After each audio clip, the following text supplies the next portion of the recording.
A história que vamos contar não é a mesma que contaram para você. Os indígenas se mostravam interessados nos objetos que os portugueses traziam. São caciques dessa autoriza essa troca, madeira por objeto. Analisando com os olhos de hoje, a gente vê o quê? Uma sacanagem, né, meu? Não está nas novelas ou programas de TV. O casamento entre o príncipe Dom Pedro e a princesa Leopoldina foi acertado entre as famílias. Oh my God! Esquecida por muitos e importante para todos, a história do nosso país precisa da sua atenção. Por isso lançamos o maior resgate histórico já feito no nosso país. Uma produção original que despertou o interesse de milhões de brasileiros.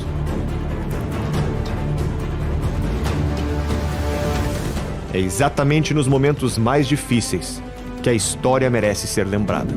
Assine agora Brasil Paralelo por apenas R$ 19,00 mensais e assista aos 5 episódios da série Brasil, A Última Cruzada. Uma saga de coragem e sacrifício. Conheça as grandes personalidades que passaram por essa terra e se emocione com a grandiosidade do legado deixado por nossos antepassados. Você também vai poder assistir nossa primeira animação de ficção, Reconquista. Uma história que representa a realidade de muitos brasileiros. Nosso streaming é o único que você pode apertar o play sem medo. Assinando agora, você também recebe acesso à trilogia Entre Lobos, uma investigação inédita sobre a criminalidade no Brasil. Crise dos Três Poderes, produção destinada a responder uma única pergunta: o que está acontecendo com o nosso país? E Guerra do Imaginário, a primeira produção brasileira sobre vida e obra dos escritores C.S. Lewis, Chesterton e Tolkien. São mais de 60 produções originais, filmes selecionados a dedo pela nossa equipe, desenhos infantis, programas, entrevistas, análises para que você possa se aprofundar na história dos grandes clássicos do cinema e muito mais. Tudo disponível para você assistir quando e onde quiser, da sua Smart TV, smartphone ou computador. Aperte agora no botão Saiba Mais e torne-se um membro.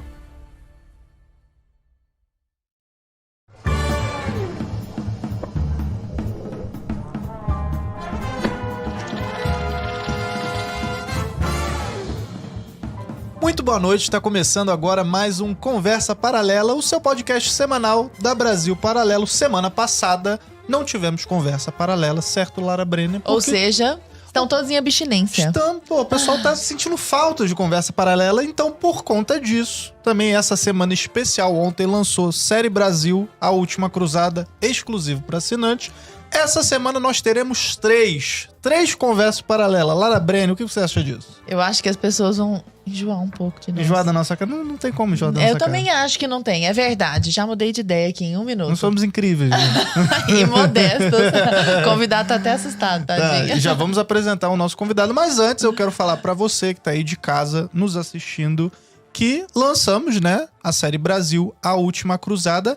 E se você acompanhou ontem, né, o evento de lançamento no YouTube, né, para quem já pode estar assistindo, já assistiu já o primeiro capítulo, já tá comentando, né, é uma série remaster daquela Série Brasil de 2017. Então a gente pegou, naquela época a gente tinha 15 funcionários na época, né? Era. Agora a gente tá com mais de 250 funcionários, a empresa tá em outro patamar, a gente já tá com mais qualidade, né, com mais equipamentos, né, a gente tá com mais potencial para poder contar essa história que foi realmente a história que, sabe, emocionou muitas pessoas conheceram a Brasil Paralelo através da Série Brasil. Eu conheci um pouquinho antes, eu conheci no Congresso 2016, mas na Série Brasil foi quando eu falei, nossa, eu preciso assinar esse negócio, que isso aí eu tenho que levar essa informação para o maior número possível de pessoas, né? Eu imagino que você de casa aí conhece a Série Brasil, agora a gente tá fazendo esse remaster por conta dos 200 anos de independência.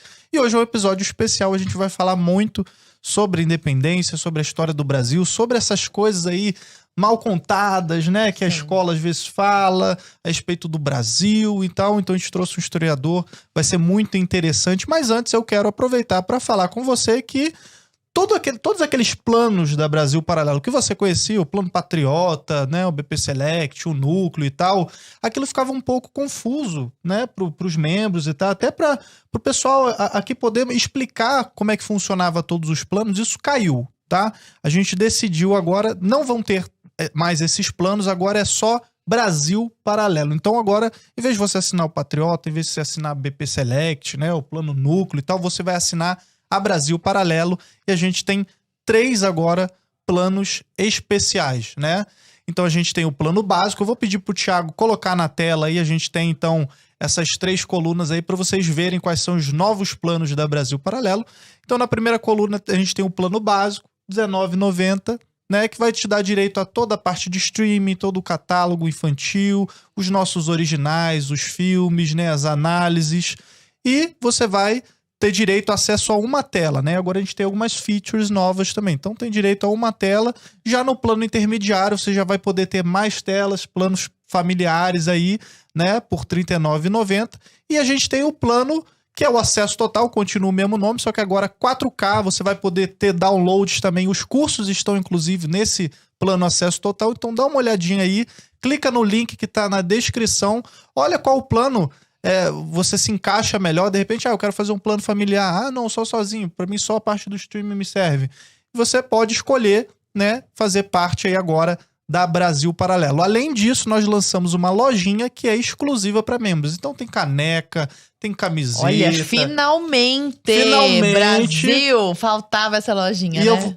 E eu vou pedir pra galera trazer também os produtos aqui. No decorrer da semana a gente vai mostrar também aqui no Conversa Paralela os produtos pra vocês poderem ver. Pô, só alta qualidade, cara. Tem caneca do Investigação, tem caneca do Conversa Paralela também. Claro! Caneca tem do Moleskine. Rastanil, tem Moleskine, tem camisa, tem boné, tá? Tem caneta, umas canetas bonitas, assim, pra assinar uns... né? Uns documentos. Uns documentos importantes, né? Então, ó, cara, tá muito legal. Tem mochila, tem um kit de churrasco também. Olha, vamos mostrar legal. tudo isso. E essa, ó, lembrando, lojinha exclusiva só pros membros, tá? Então, se você já é membro da Brasil Paralelo, já pode acessar a lojinha lá na plataforma, você consegue encontrar, beleza? E o pessoal do marketing também vai divulgando isso aí. Então, sem mais delongas, vamos para o nosso convidado da noite. Nosso né? convidado, Rafael Tonon, professor historiador. Muito boa noite, Rafael. Boa noite, Arthur. Boa noite, Lara. A todos vocês que nos acompanham. Uma alegria estar por aqui e podemos conversar aqui sobre o Brasil, né? Eu acho que de todos os temas de história que eu mais gosto, que eu mais falo, o Brasil aí ocupa aí o primeiro lugar, né? Eu sempre dou preferência, né, para conhecer, para falar, para divulgar aquilo que é a nossa própria história, né? Que é, no fim das contas, a nossa história é a nossa identidade, né? É isso aí. Que maravilha. Tonon, nós estamos fazendo 200 anos da independência, né? Isso até engraçado que eu conversando com alguns adolescentes e pensando qual é o único assunto possível sobre o qual um professor de história neste momento deve estar falando. Sim, sim. Ele não está falando sobre isso, né? E é engraçado, impressionante. A maior parte dos professores está pulando essa questão da independência. Eu tenho várias perguntas aqui a respeito de Constituição, de comparativos de Constituição, da Constituição de 1824 com a nossa última, 1988 e tudo mais. Mas antes disso, para nós falarmos sobre independência um pouquinho, nós sabemos que o nosso estudo de história muitas vezes é meia boca, assim. Como Sim. nós não temos essa ligação muito forte cultural com a nossa história, não é incomum que nós nos lembremos das figuras de maneira tipo, então... Em 1822, Vasco da Gama proclamou a República às margens do Ipiranga, sabe? Assim, uma confusão, não sabe? Misturando os personagens históricos e tudo mais. Então, só pra gente partir da mesma pauta, conta pra nós muito rapidamente o que foi a proclamação da independência. A independência do Brasil, na verdade, a gente costuma estudar a partir do evento em si. Né? 7 de setembro de 1822, como se fosse um fato isolado. Pronto, ela aconteceu da noite pro dia. Desculpa, declaração. A declaração. Proclamação, perdão. Sim, pode ser uma proclamação também. Tá Não está de todo Achei que eu tinha sido incorreto. pouco técnica. E na realidade, né, o que as pessoas se esquecem é que houve um processo, né? A independência do Brasil, ela já estava feita quando Dom João VI sai do Brasil, né? Então, a independência do Brasil, a gente pode dizer que ela começa, na verdade, com a fuga da família real portuguesa para o Brasil. Napoleão decreta o bloqueio continental em 1806, não podendo vencer a Inglaterra militarmente, ele tenta vencer a Inglaterra economicamente, então ele estabelece que os países que tinham relações diplomáticas com a França não poderiam comercializar com a Inglaterra, na ideia de quebrar o comércio inglês e assim facilitar uma invasão. O plano deu errado, porque 3 nações dependiam inteiramente do comércio com a Inglaterra, e era um comércio muito intenso, né? Outras nações, mas 3 principalmente. Quais eram? Né? Espanha, Portugal e Rússia. Né? Tinha um comércio extremamente intenso e tudo mais. E o que acontece? Mal essas nações assinaram o bloqueio continental com Napoleão, Napoleão mal virou as costas, eles continuaram comprando. E aí a Espanha foi a primeira a ser descoberta, a Espanha foi invadida, o rei Carlos III foi destronado, e será a filha dele, né, a caçula do rei Carlos III, que se casará com o príncipe regente de Portugal, que era Dom João VI, né, que é a Carlota Joaquina, que será a mãe de Dom Pedro, nosso proclamador aí da independência.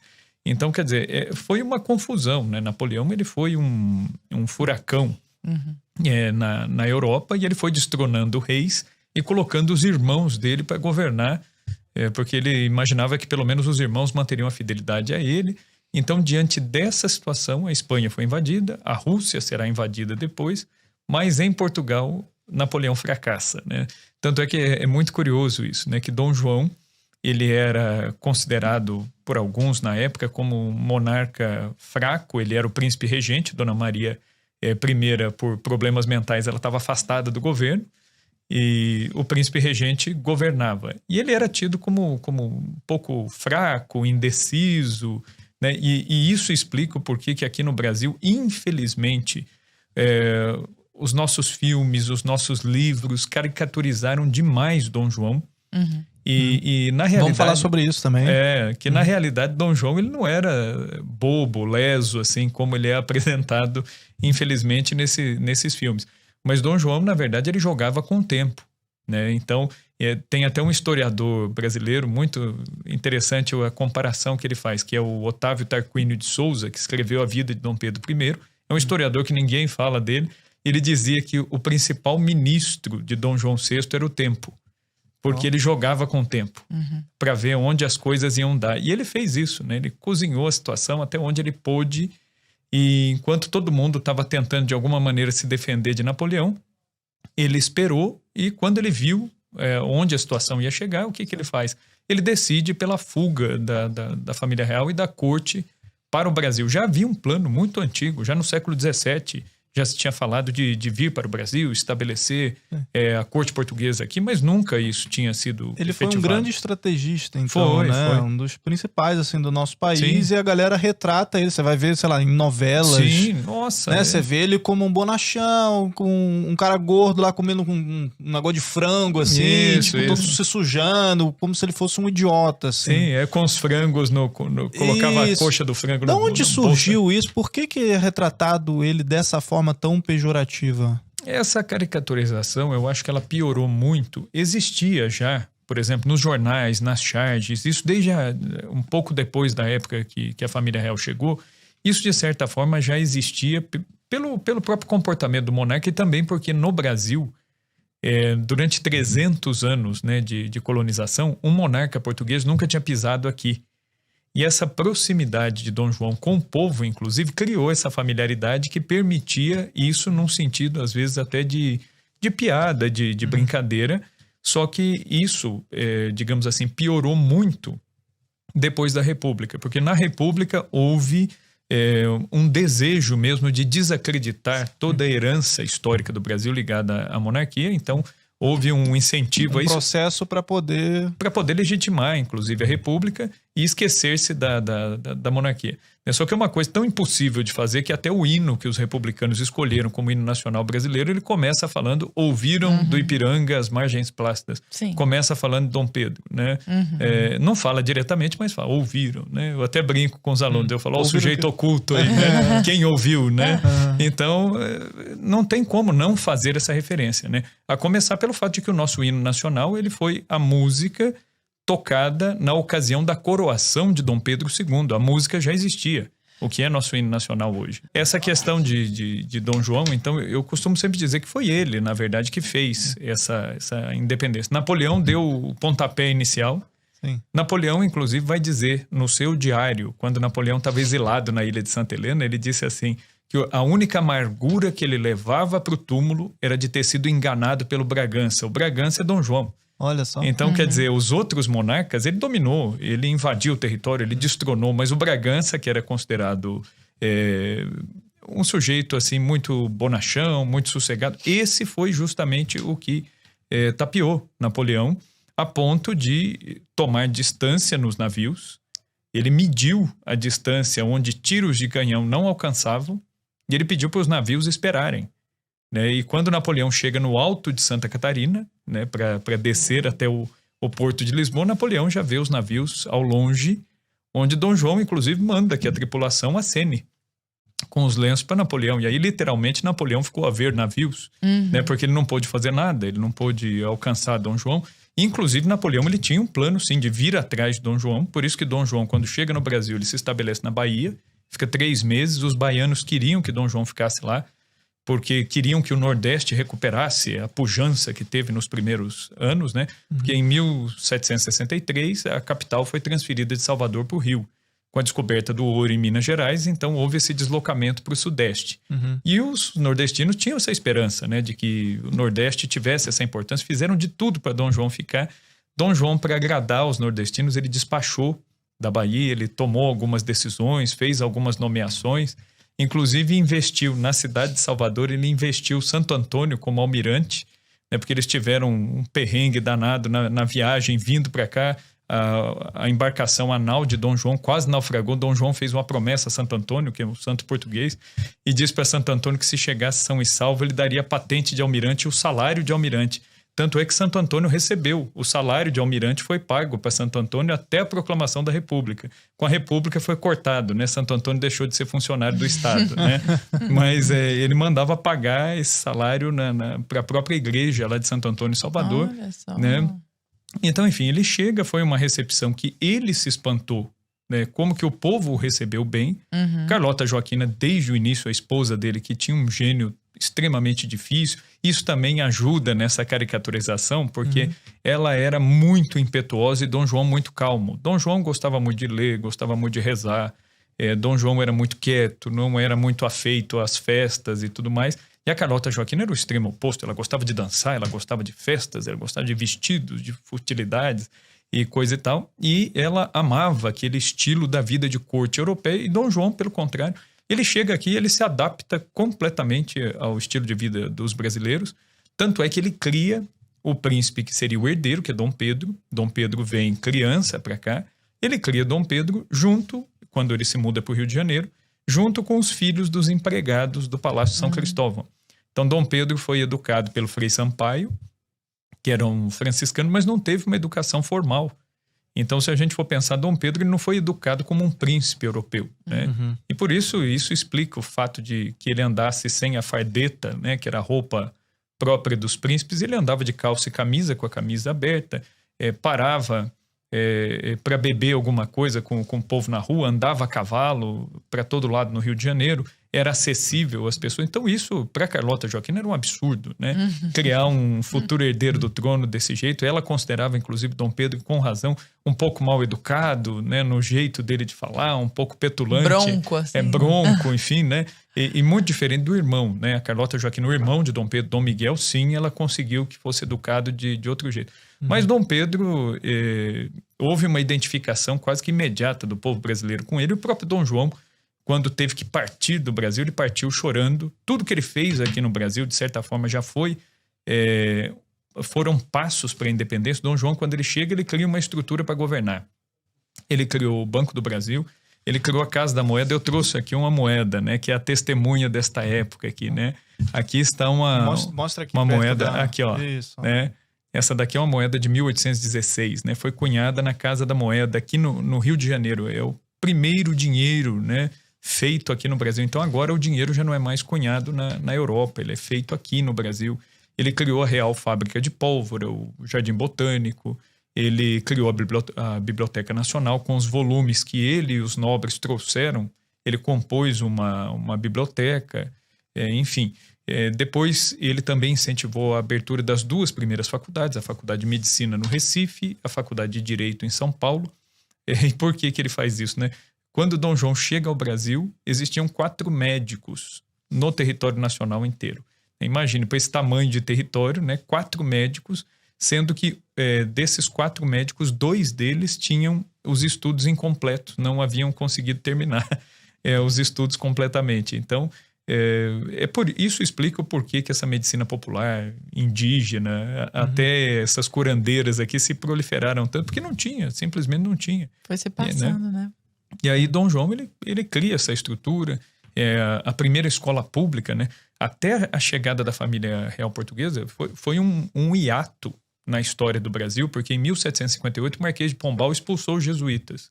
As únicas escolas formais do Brasil eram as escolas dos jesuítas, dos carmelitas e dos beneditinos. Sobraram as escolas dos carmelitas e beneditinos, que eram muito pequenas, muito exíguas, e os colégios maiores, que eram dos jesuítas, não existiam mais. Então, houve um hiato, um dano irreparável na educação do Brasil. Dom João vai reparar isso em alguma medida com a vinda dele.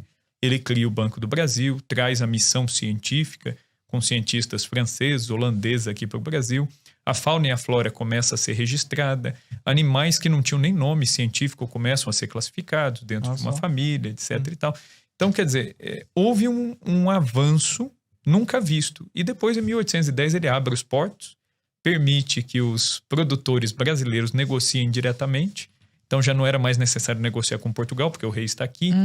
Então, na prática, o Brasil ele já foi fazendo a sua independência. Já foi preparando o caminho para... Eu já quero, inclusive, essa já é a minha próxima pergunta, de como é que ele preparou isso tudo. Você foi falando as coisas que ele foi fazendo, né? Sim. E como é que chegamos às margens plácidas do Ipiranga. Mas antes, pessoal de casa, vocês estão curtindo aí, já deixa o like, já compartilha, né, com todo mundo. Sim. Pessoal que está comentando aí no chat, diz de onde está vindo, o que vocês estão achando desse episódio. Diz se você já assistiu a Série Brasil lá de 2017 e se você já assistiu essa nova Série Brasil, que a gente acabou de estrear ontem na plataforma, tá? E eu queria aproveitar, antes da gente voltar aqui pro nosso papo aqui, vamos rodar o trailer da Série Brasil, Lara? Bora! Então, ó, Thiago, bota aí na tela o trailer. Nós nos esquecemos, no caso brasileiro, que o Brasil foi feito mais de fora para dentro do que de dentro para fora. Os africanos estão todos embutidos em nós. O Brasil era muito mais importante do que Portugal. Os marinheiros que desciam das expedições portuguesas estavam fazendo história. Por que essa história foi destruída, ridicularizada, caricaturada? Não adianta você querer fingir que o Brasil é uma nação racista. Você está simplesmente enquadrando a história viva numa certa narrativa ideológica. Resultado, a ideologia vai substituindo a realidade. O futuro nada nos dá. O que nos dá alguma coisa é o passado. Merece respeito.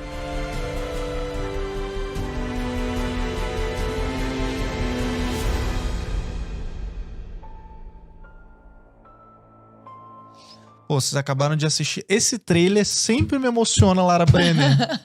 Mas é porque o episódio inteiro é emocionante. Não, o primeiro episódio... Então qualquer trecho dele é emocionante. Eu tive a oportunidade de ir na Premiere, que a gente tá fazendo umas premieres, né, ao redor do Brasil e tal. A gente foi em Porto Alegre, foi no Rio, foi em São Paulo. Daqui a pouco a gente solta um trechinho aí também da Premiere pra vocês verem. E eu assisti, cara, esse primeiro episódio, porque eu não tinha assistido nada, né? Eu só tinha assistido a Série Brasil lá em 2017 e tal. Mas o remaster eu não tinha assistido, né? Que tem toda uma historinha também, que a gente vai trazer o pessoal, tá? Do pessoal da Arte Piedosa, que fez as ilustrações, né? Desse A Reconquista, que é o desenho animado que costura ali todo o documentário, né? Dá um storytelling muito bacana, assim. Lindíssimo, de um bom gosto. Dá um outro formato, assim, tá muito interessante. Certo. E esse trailer aí é pra chorar, né? O primeiro episódio eu também chorei. Na parte que o príncipe chega lá e fala... eles não saíram pra poder encontrar um pau-brasa vermelhinho, não. Pra ficar trocando espelhinho. Eles saíram pra encontrar vida. Entendeu? É igual, sei lá, quando você vai pra Marte, você quer achar, sei lá, você não vai pra Marte pra achar um asteroidezinho lá, o Luiz Felipe Orleans e Bragança fala isso, tão doído, naquele assim, momento e aí o menino correndo atrás do caminhão de lixo. Eu dou uma emocionada. Não, eu quero ver. Não, muito legal, muito bacana. Assistam. Tem que assistir. Assiste, galera. Ó, bom, e aproveitando aí, né, que a gente tá lançando a Série Brasil, vocês já viram os planos novos agora, você assina Brasil Paralelo, você tem 3 tipos de plano. E a gente também, né, pra nessa semana especial, as 1000 primeiras pessoas... Nossa, eu tô meio ruim de português agora. Me deu um branco aqui. Nem ouviu, tava aqui fazendo café. E as 1000 primeiras pessoas que assinarem a Brasil Paralelo vão ganhar esse livro aqui, que é um livro com edição comemorativa. Ó, isso tá aparecendo aí na tela. Beleza. Então, edição comemorativa do Brasil, A Última Cruzada, tá? Então a gente pegou aí e colocou tudo em livro, então uma edição especial. Esse livro também vai estar disponível na nossa lojinha para quem quiser comprar, só membros, tá? Então membros podem adquirir. E é isso, tá? Vamos continuar aqui com o papo. Queria então, Tonon, a respeito, a gente estava falando então de que Dom João já preparou o terreno todo para a independência. Sim. Como é que foi esse processo e como chegamos às margens plácidas do Ipiranga? Dom João, né, na verdade, ele não tinha ideia de uma separação. Né? Dom João, ele pensava o quê? Em simplesmente governar o Império Português daqui. Tanto é que em 1816, isso pouca gente fala na escola, insiste-se muito pouco nisso. Porque o pessoal fala do quê? Você vai falar de história do Brasil, fala do Brasil colônia, depois fala do Brasil independente e Brasil república. Geralmente é isso aí. Mas há um espaço intermediário que é o quê? Que é o Brasil como Reino Unido. Em 1816, né, foi um ano depois do Congresso de Viena, Napoleão foi preso pela Inglaterra em 1814, 1815, né, Áustria, Prússia, Rússia, Inglaterra organizam o Congresso de Viena e tentam devolver os tronos tomados por Napoleão. É feita uma redivisão territorial. Essa redivisão territorial, inclusive, vai criar uma série de problemas entre os países europeus. A gente pode considerar isso até como um antecedente remoto da Primeira Guerra Mundial, né, que as rixas entre os países já começam ali, já estão dentro do Congresso de Viena. Isso 99 anos antes da Primeira Guerra Mundial. Em 1815, o Congresso de Viena decreta, né, que os monarcas devem governar das capitais dos seus países. Né? Dom João, a gente fala muito do jeitinho brasileiro, mas Dom João, ele né, de certa forma, ele que traz isso também muito com ele um pouco. Né? Ele foi muito esperto, ele não queria voltar simplesmente para a Europa, onde as disputas territoriais, as guerras, as brigas, onde isso era muito constante. Então, Dom João, ele pretendia continuar governando daqui. E o que ele faz? Em 1816, o Congresso de Viena, os representantes pressionam para que ele retorne, e o que ele faz? Ele cumpre a lei. Ao pé da letra. O que a lei dizia? O monarca deve governar da capital do reino. Ele transfere a capital do reino para o Rio de Janeiro. Resolvido o problema. Primeiro então, advogado do Brasil. Ele conseguiu, ele abriu aí o precedente. Né? Mas ele não descumpriu a lei. Né? Exato, ele cumpriu a lei. É um bom advogado. 3 dígitos de QI.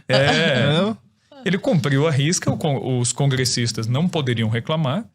Os portugueses não poderiam reclamar porque o que foi estabelecido ele cumpriu. A capital era o Rio. E aí o Brasil entra num período de Reino Unido. E isso trouxe para o Brasil uma liberdade muito grande. Tanto é que o Brasil era nomeado em primeiro lugar. Então era o Reino Unido do Brasil, Portugal e Algarves. Né? Isso para os portugueses foi tomado como algo muito absurdo. Né? O monarca português fazer uma coisa dessas, etc. e tal. E queriam retomar o antigo status de Portugal. E Dom João pretendia ficar por aqui. Em 1820 explode a Revolução Liberal do Porto. Lá em Portugal são constituídas as cortes. O que são as cortes portuguesas? Né? Seria o equivalente hoje ao poder legislativo, executivo e judiciário. Né? Seriam as 3 cortes. São constituídas lá em Portugal e exigem a volta imediata de Dom João. Essas cortes pegaram todas as ideologias da Revolução Francesa e quiseram implantar isso no reino português. Na prática, eles tiraram praticamente todos os poderes do rei. Eles queriam o rei apenas como uma legitimação moral daquilo que eles estavam fazendo, mas na prática sobrava para Dom João o poder de veto e ainda assim ele não podia usar esse poder sempre. E no dia a dia, Dom João praticamente, quando ele retorna a Portugal, ele quase nunca vai usar esse poder de veto porque ele não sabia quais leis piores poderiam vir pela frente. Então, se ele gasta a possibilidade de usar o veto, pode vir outra coisa pior ainda. Ele não pode vetar um monte de coisa, não. Não, tem, sei lá, 3 vetos aí por mês. Não, geralmente eram em torno de 3 vetos no ano. Então, por isso, o rei era um prisioneiro, na verdade. Quase um jogo ali, pô. O cara tava no Big Brother, entendeu? Você pode vetar agora, você não pode. E se ele gastar a ficha dele antes, aí você pode ser prejudicado lá na frente. Então, era um jogo extremamente desgastante. Dom João, como sempre, né, ele recebeu a Revolução, ela explode em 1820, ele cozinha o galo até 1821, em abril de 1821, é dia 22 de abril, dia do descobrimento do Brasil. É o dia que ele parte, né, que ele sai, né, começa a ajeitar as coisas para sair daqui. E quando ele vai sair, os cronistas, lembram? O próprio Otávio Tarquínio de Souza que eu citei, o João Camilo Torres, enfim, o Câmara Cascudo, né, que são historiadores que a gente não ouve falar, eles não fazem parte da bibliografia, inclusive dos livros didáticos, infelizmente. Existe uma hegemonia de um único discurso que lê a história do Brasil por um prisma só. O Câmara Cascudo eu só ouvi falar através do Thomas Juliano, por exemplo. Sim. Então... Que é um absurdo, né? Que, na verdade, assim, como que você vai falar da história do Brasil sem passar por esses casos? Gilberto Freire, que é odiado, né? No meio universitário. E o Gilberto Freire é o sociólogo que fez, que compôs, assim, uma visão o mais abrangente possível e muito válida até hoje do povo brasileiro, a Constituição do povo. Enfim, e foi acusado de ter criado a democracia racial, enfim. Então, o pessoal criou, assim, uma caricatura até desses bons autores. Aí, quando a gente pega esses autores, eles narram o quê? O diálogo de Dom João com Dom Pedro. Ele diz, olha, Pedro, se for inevitável a independência, ou seja, ele já sabia que a saída dele do Brasil ia acarretar uma revolta e os brasileiros estavam suplicando e ele queria ficar, mas ele não podia. E, por outro lado, ele tinha a mulher, que estava ali, né, a Carlota Joaquina, mãe de Dom Pedro, na cabeça dele, que nós temos que voltar, o nosso lugar é na Europa, né? E Dom João, ele diz, olha, Pedro, se for inevitável a independência, que antes seja para ti do que para esses aventureiros, porque você me há de obedecer. E aí, então, ele sabia que essa independência ela poderia ocorrer. E, de fato, foi questão de tempo, né? Dom João nomeia Dom Pedro como príncipe regente, deixa Dom Pedro no Brasil como um sinal de deferência, de carinho pelos brasileiros. Dom João, ele embarca chorando. E a Carlota Joaquina batendo o sapato, dizendo, né, que não queria levar nada daqui do Brasil, etc. Então, Dom João, ele tinha já... Há uma disparidade entre uma os disparidade dois, né? até de comportamento dos dois. Ele amava o povo brasileiro, queria permanecer aqui, mas ele sabia também que a independência era questão de tempo. Sim. E foi dito e feito. Quando ele retorna sem o príncipe regente, isso causou uma revolta imediata, né, das cortes portuguesas que ordenam a volta do príncipe. E tanto é que em janeiro de 1822, Dom João volta em 1821, em janeiro de 1822, já vem uma ordem, né? Os portugueses desembarcam no Rio de Janeiro e vieram buscar o príncipe regente, que estava muito indeciso. Dom Pedro ele não sabia se ia, se não ia, o que fazer. E aí, então, é interessante a articulação que já existia aqui no Brasil. E aí, quem pensou, né? Existem várias mentes pensantes aí dessa articulação da independência do Brasil, mas aquele que com razão é chamado de o patriarca da independência, né, foi José Bonifácio, né, que muita gente ataca. Hoje em dia você vai ouvir muitos historiadores tentando, porque hoje em dia parece que é chique, parece que é inteligente você desmerecer ou desconstruir os grandes personagens que fizeram parte da história nacional. Os pais fundadores do Brasil. Os pais fundadores, é aquela coisa assim, é um sinônimo de inteligência você ter essa visão crítica, essa visão azeda em relação àqueles que nos precederam, inclusive, às vezes, cometendo muito anacronismo, né? Julgando pessoas de 200 anos atrás com a mentalidade que nós temos hoje. Não faz o menor sentido. Tonão, nesse contexto, inclusive dessa ajuda oferecida por José Bonifácio, inclusive para construção daquela nova Constituição e tudo mais, em 1822 ocorre a independência do Brasil. A Constituição é de 1824. Então nós temos 2 anos de interregno aí. Sim. E o Dom Pedro, para a declaração da independência, inclusive vai contrariamente à própria Constituição de Portugal. Sim, né? sim. Então, de alguma forma, ele está indo contra aquilo que o está protegendo, está garantindo a legitimidade legal, digamos assim, dele, o que acaba sendo um pleonasmo, né? Dele no poder. Só que em 1824 é outorgada essa Constituição e ele permanece. O que fez com que ele permanecesse durante esses 2 anos? Na realidade, o que acontece? É justamente aí que está o nó das coisas. Geralmente, por exemplo, na escola, quando você vai ensinar isso, até pelo tamanho do material didático, o tempo que às vezes o professor tem, há um resumo e uns saltos assim que são feitos, que eles são criminosos, porque eles comprometem a compreensão do conjunto, do todo da coisa. Então, por exemplo, quando Dom João deixa Dom Pedro aqui como príncipe regente, já havia uma série de juristas, uma série de advogados aqui no Brasil que já começavam a compor uma constituição própria para o Brasil, que a ideia inicialmente não era separar. Qual que era a ideia? A ideia era manter 2 reinos, inclusive com o deslocamento da corte de tempos em tempos. Era essa a ideia. Então você vai ter o reino do Brasil, vai ter o reino de Portugal, a corte permanece um tempo em Portugal, permanece um tempo aqui. Havia esse projeto. Só que as cortes de Lisboa eram extremamente liberais, eram extremamente anticlericais. Então isso, aqui no Brasil, era uma coisa que não ia surtir efeito. Por quê? Porque o Brasil, ele surgiu com 2 características básicas. Ele surgiu extremamente religioso e extremamente mestiço. E por ser mestiço, aqui no Brasil, os conteúdos religiosos se misturaram muito, a ponto de fazer parte assim do DNA do povo brasileiro. Então você pega as religiões africanas, você pega a religião indígena, você pega o catolicismo, esses elementos, eles se misturaram aqui de uma tal maneira que se você pega a Constituição Anticlerical de Portugal, quem que daria ouvidos para isso? Não vingaria aqui. Aliás, basta lembrar, por exemplo, o papel que as organizações religiosas desempenharam no Brasil desde o início da colonização. Nós podemos falar de um tripé caritativo, né, que o professor Marcelo Andrade, né, que é um historiador, ele gosta muito dessa expressão, né, do tripé caritativo. O que é isso? As Santas Casas, aqui no Brasil, assim que a colonização começou, as Santas Casas já existiam, né, que é uma obra caritativa que a rainha de Portugal, Dona Leonor de Lencastre, e o capelão, né, o confessor dela, criaram em Portugal, e isso se espalhou em todas as colônias. Existia Santa Casa no Japão, onde os portugueses chegaram. Existia Santa Casa em Macau, na China. E existia Santa Casa no Brasil. A de Olinda, de 1539, é a primeira. A de Santos, de 1540, é a segunda. Depois tem a de São Paulo, tem a do Rio de Janeiro, e assim vai. Então, as Santas Casas. Depois nós temos as irmandades religiosas.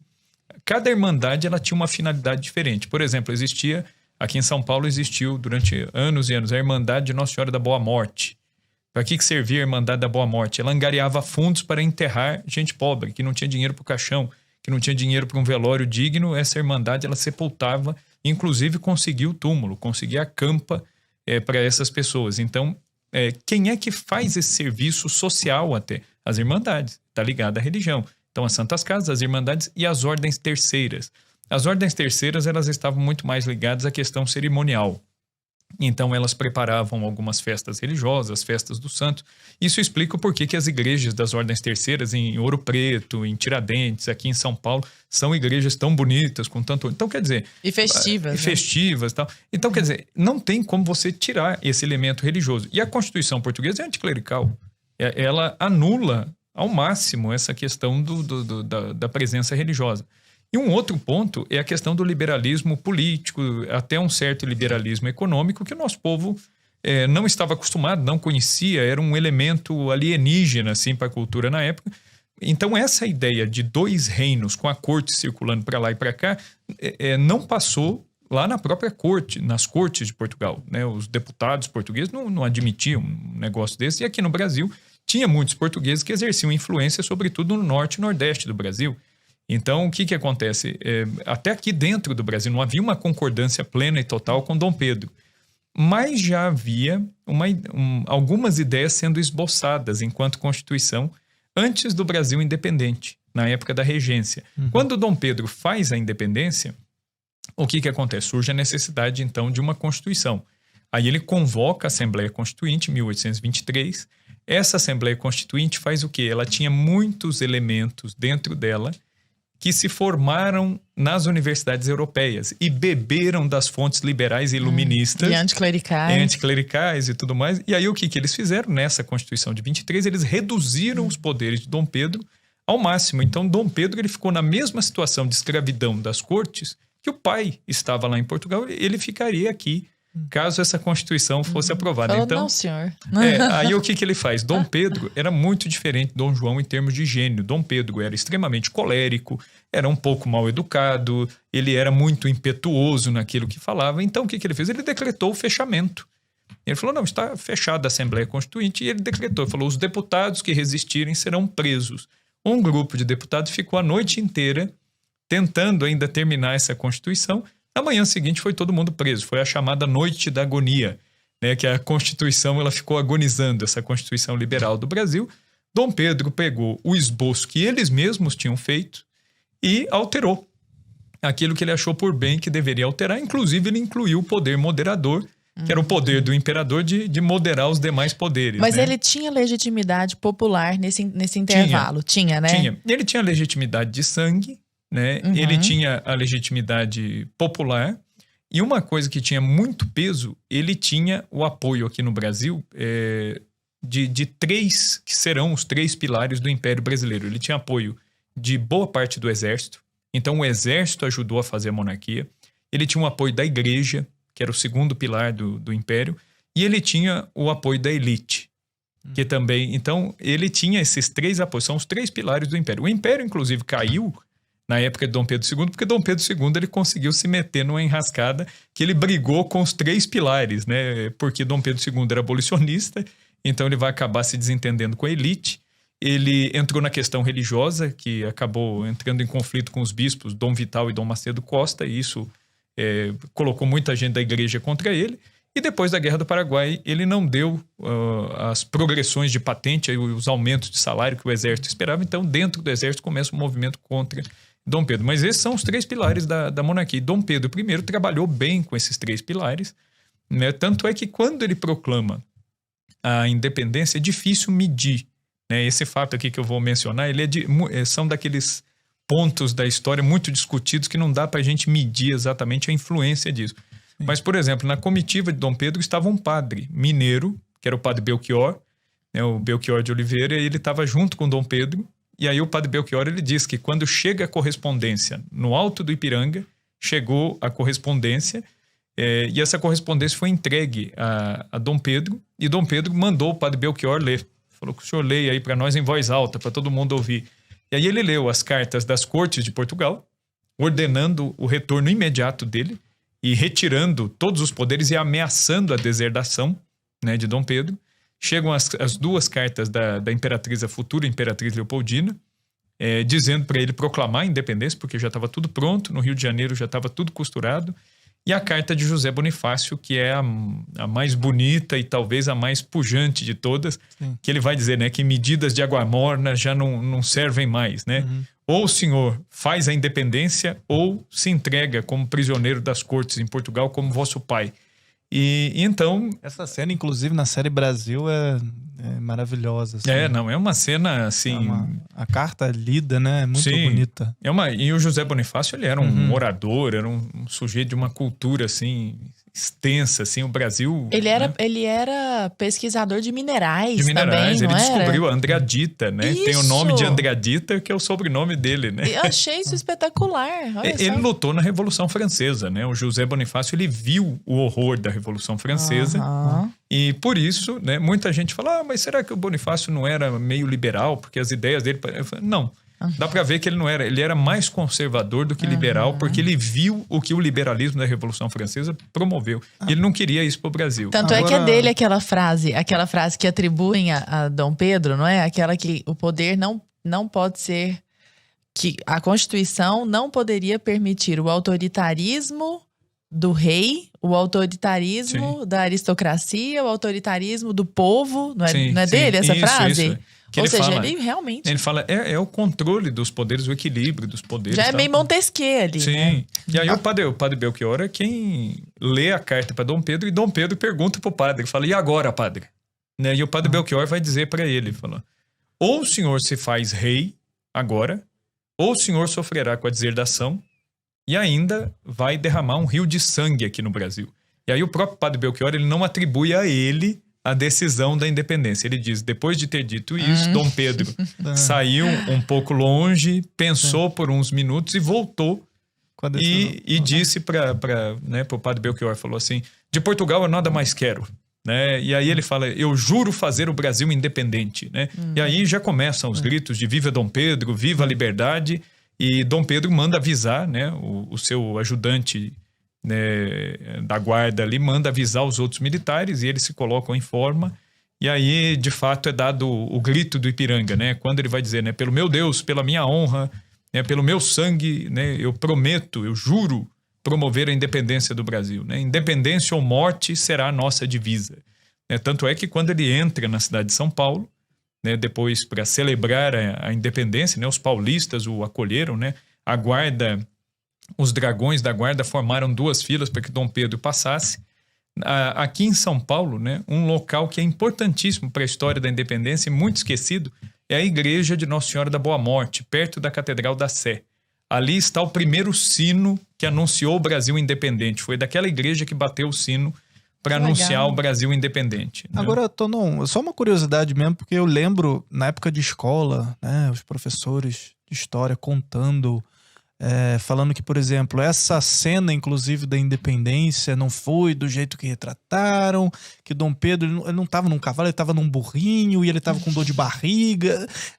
Até onde isso é verdade? Rolou isso mesmo? Como é que foi? Tem dados que são verdadeiros, aí, só que aí entra naquele problema. O pessoal caricaturiza demais. Né? Dom Pedro, ele subiu do Rio de Janeiro em direção a São Paulo para apaziguar algumas revoltas, né? Por exemplo, em São Paulo tinha tido uma revolta porque 12 soldados queriam receber o mesmo soldo, o mesmo salário que os soldados portugueses.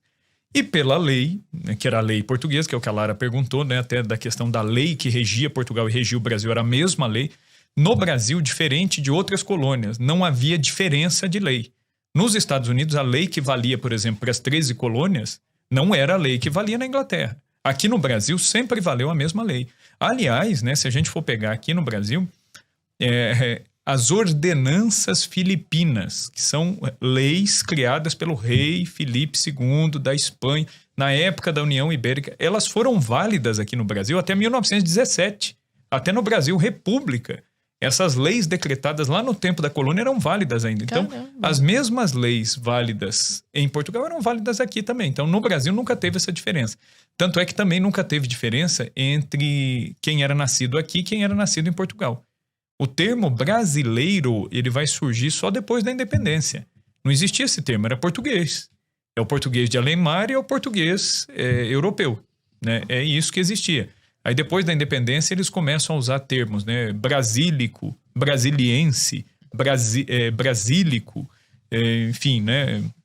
E brasileiro também. Brasileiro acaba prevalecendo. Então quer dizer que né? todo mundo ficava fazendo piadinha de português, no fundo tava porque aqui não tinha essa divisão, essa coisa não, né? Depois da independência, assim. E aí o que acontece? Aí na independência, realmente, teve um perrengue. Dom Pedro, ele sobe ali pelo Vale do Paraíba. Conforme ele vai passando pelo Vale do Paraíba, vai se formando uma guarda de honra.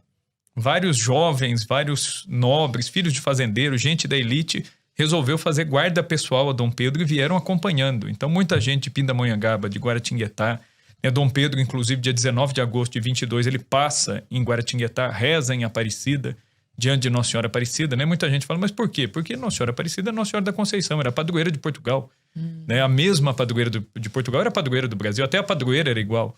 Né? Não tinha essa diferença. Desde 1640, né? Por decreto de Dom João IV, era a mesma padroeira. Então ele passa por Aparecida, reza ali, dali ele vai para Pindamonhangaba, vai para a vila de São Francisco das Chagas de Taubaté, vai para a vila de Nossa Senhora da Conceição de Jacareí, ele vai passando ali até, passa por Mogi das Cruzes e vai atingir São Paulo. Quando ele chega no Ipiranga, proclama a independência, aliás, antes de proclamar a independência, né, ele chega a entrar na cidade de São Paulo ele desce para Santos, ele foi verificar os fortes de Santos e visitar uns parentes do José Bonifácio, isso era dia 5 de setembro, e aí ele volta para São Paulo, nessa altura, e no dia 7 de setembro, pelas 4 da tarde, mais ou menos, é que chegam essas cartas e aí ele rompe de vez com Portugal. E na vinda de Santos para São Paulo, ele deve ter bebido alguma água não muito limpa, né? Os próprios cronistas da viagem falam isso.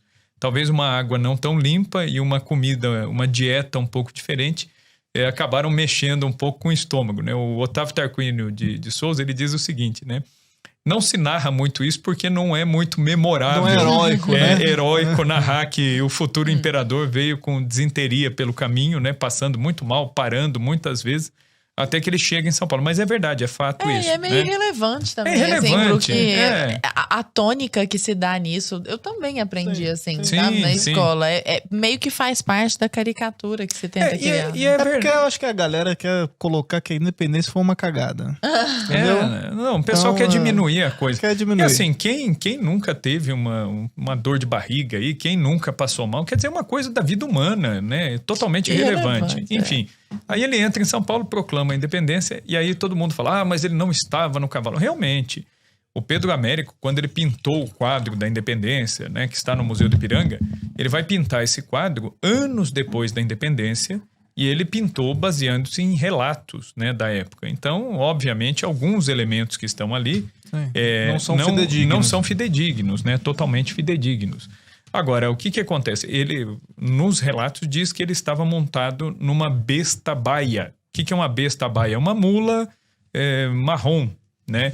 Inclusive, o capitão Canto e Melo, ele vai dizer que era uma besta baia gateada, né? Que ela era pintada ainda, né? Era uma mula meio pintada ali. Mas também é outra coisa irrelevante. Até porque as grandes viagens, elas eram feitas... A mula resistia muito mais do que um cavalo árabe, um cavalo marchador, né?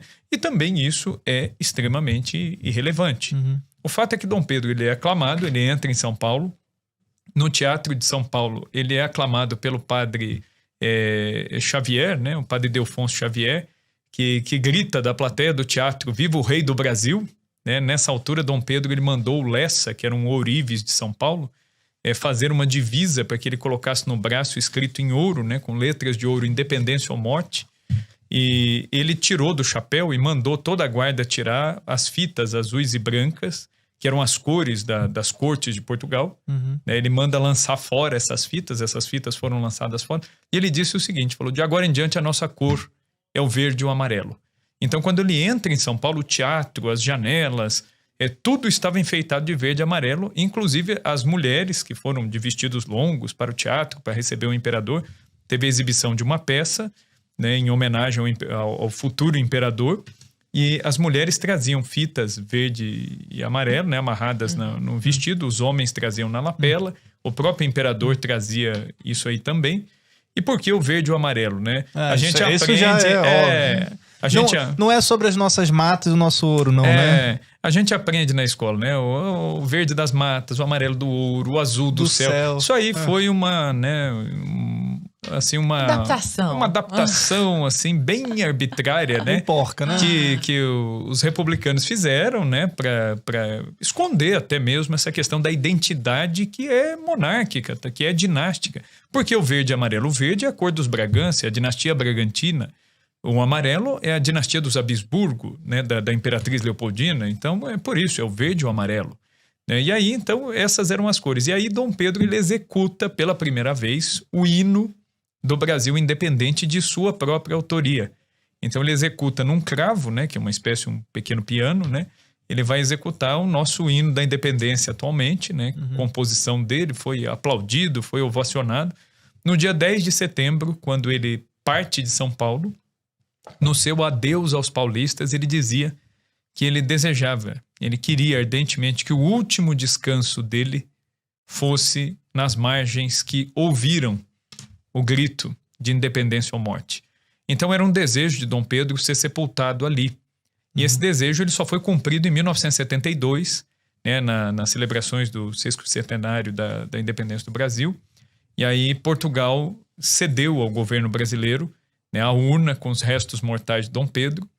E junto com Dom Pedro vieram também, foram colocados ao lado dele as esposas, né? A imperatriz Dona Amélia de Leuchtenberg e a imperatriz Leopoldina, que foi a primeira, né? A imperatriz Leopoldina foi a grande arquiteta da nossa independência, junto com José Bonifácio. Mandou uma carta para Dom Pedro. Sim, ela manda a carta, ela incentiva Dom Pedro a fazer isso. E ela, inclusive, ela foi a primeira governante, não teve? Sim. O pessoal fala que foi a Dilma, né? O pessoal não sabe nada, né? Pô, o pessoal fala, a Dilma, primeira mulher a governar o Brasil. Nada, pô, né? A imperatriz Leopoldina, ela foi. Inclusive, na ocasião da proclamação da independência, ela era regente, né, do reino.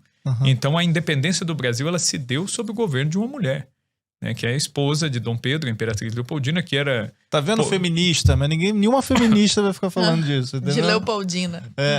Agora aproveita, já que a gente tá falando exatamente desse momento, dos restos mortais lá de Dom Pedro e tal, a gente tá vendo na mídia o coração de Dom Pedro chegando ao Brasil, né? Vai ficar exposto aqui, depois vai retornar. Por que ele decidiu separar o coração do corpo, por exemplo? E por que isso é tão importante pra gente aqui?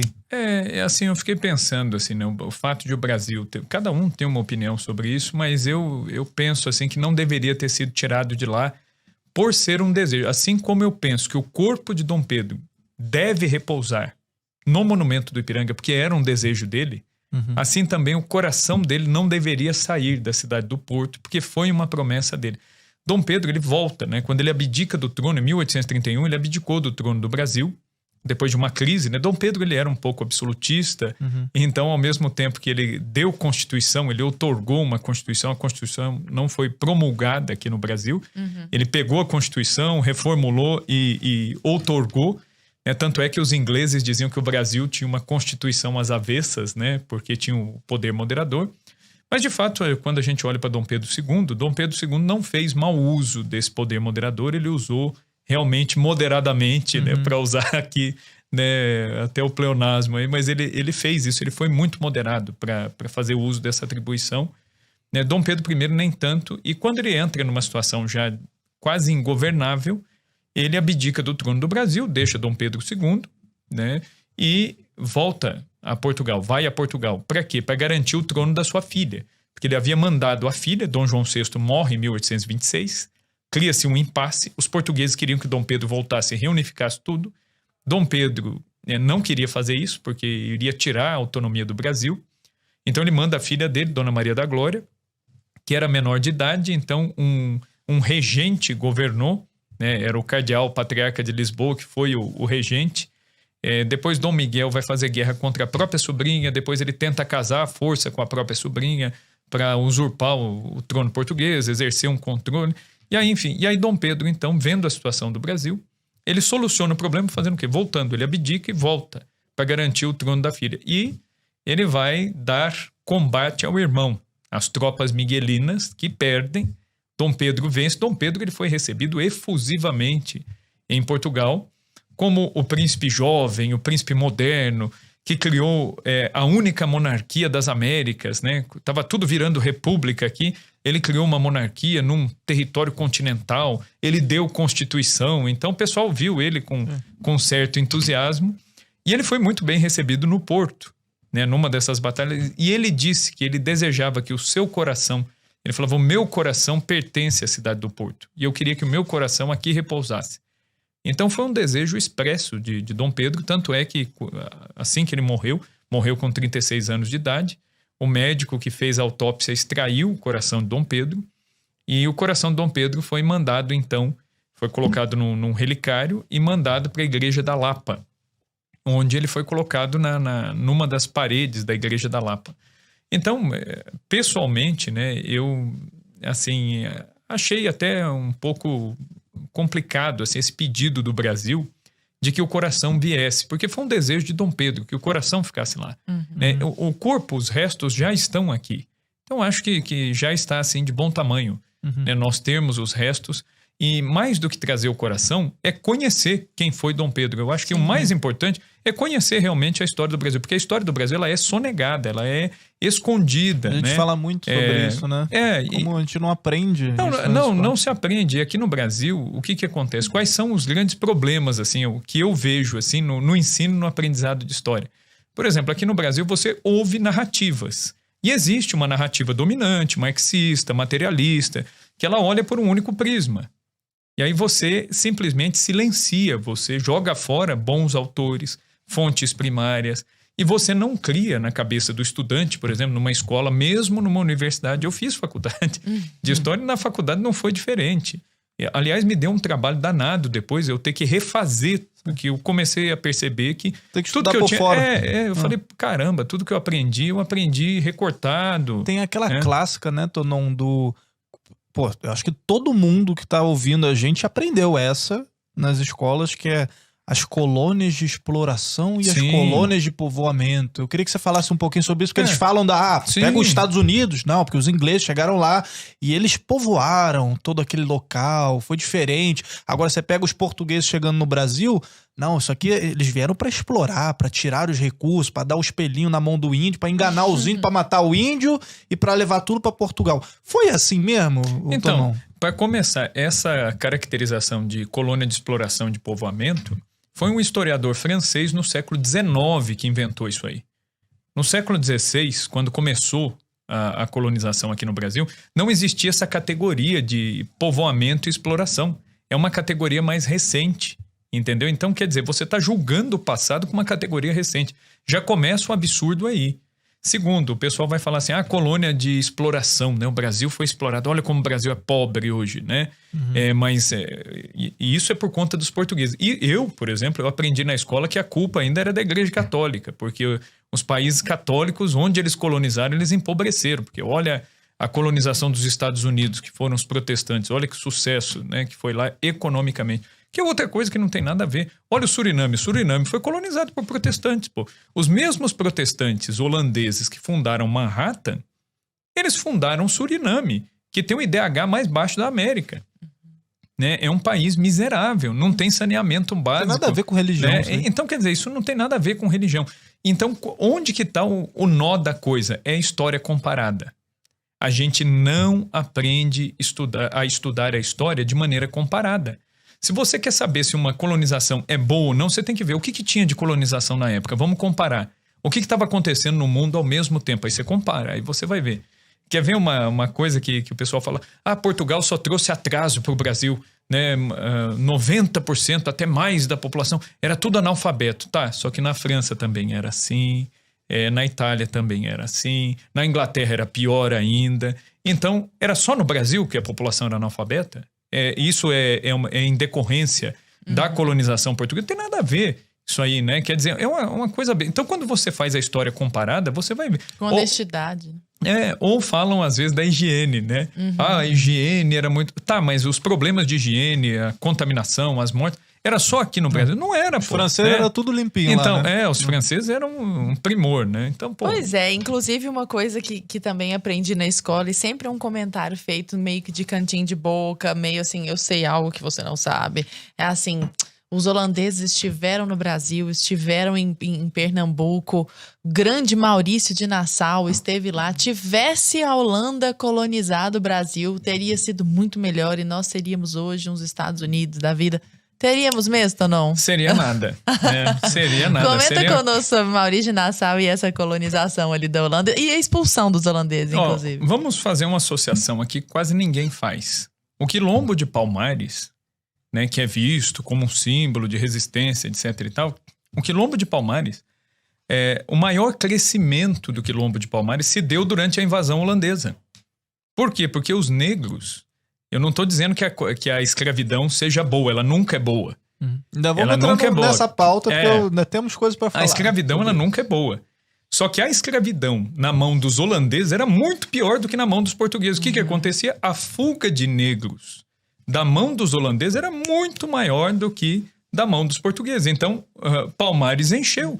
Basta qualquer historiador honesto pegar e falar, mas por que teve esse aumento, esse boom populacional dentro de Palmares? Invasão holandesa. Que não tinha negociação, né? Eles eram do business, assim, era do negócio na régua, né? E outra coisa, todo mundo fala dos holandeses como um primor de civilização, mas ninguém fala que os holandeses massacraram 40 jesuítas e jogaram no mar.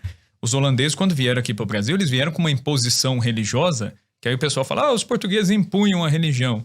Pera lá. Né? Quando você fala que os portugueses impunham, então você está generalizando. É a falácia da generalização apressada, onde você coloca todo mundo no mesmo saco.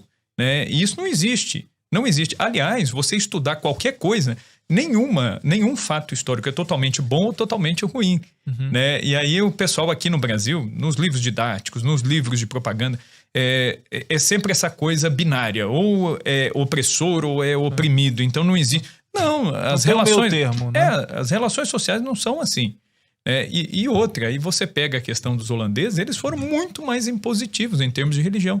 Eles se encontraram com os jesuítas, um bando de padres desarmados, eram estudantes que eles fizeram? Massacraram um por um e atiraram no mar. Agora, Portugal, por outro lado, se você for olhar, estavam vindo 40 jesuítas para o Brasil. Existe uma regra. Santo Inácio de Loyola, quando fundou os jesuítas, ele fez o quê? Ele mandava de 2 em 2 para as missões. E ele não mandava num número muito alto. O que fez a Companhia de Jesus e o rei de Portugal conseguir 40 jesuítas? Eles viram aqui no Brasil algo de muito bom.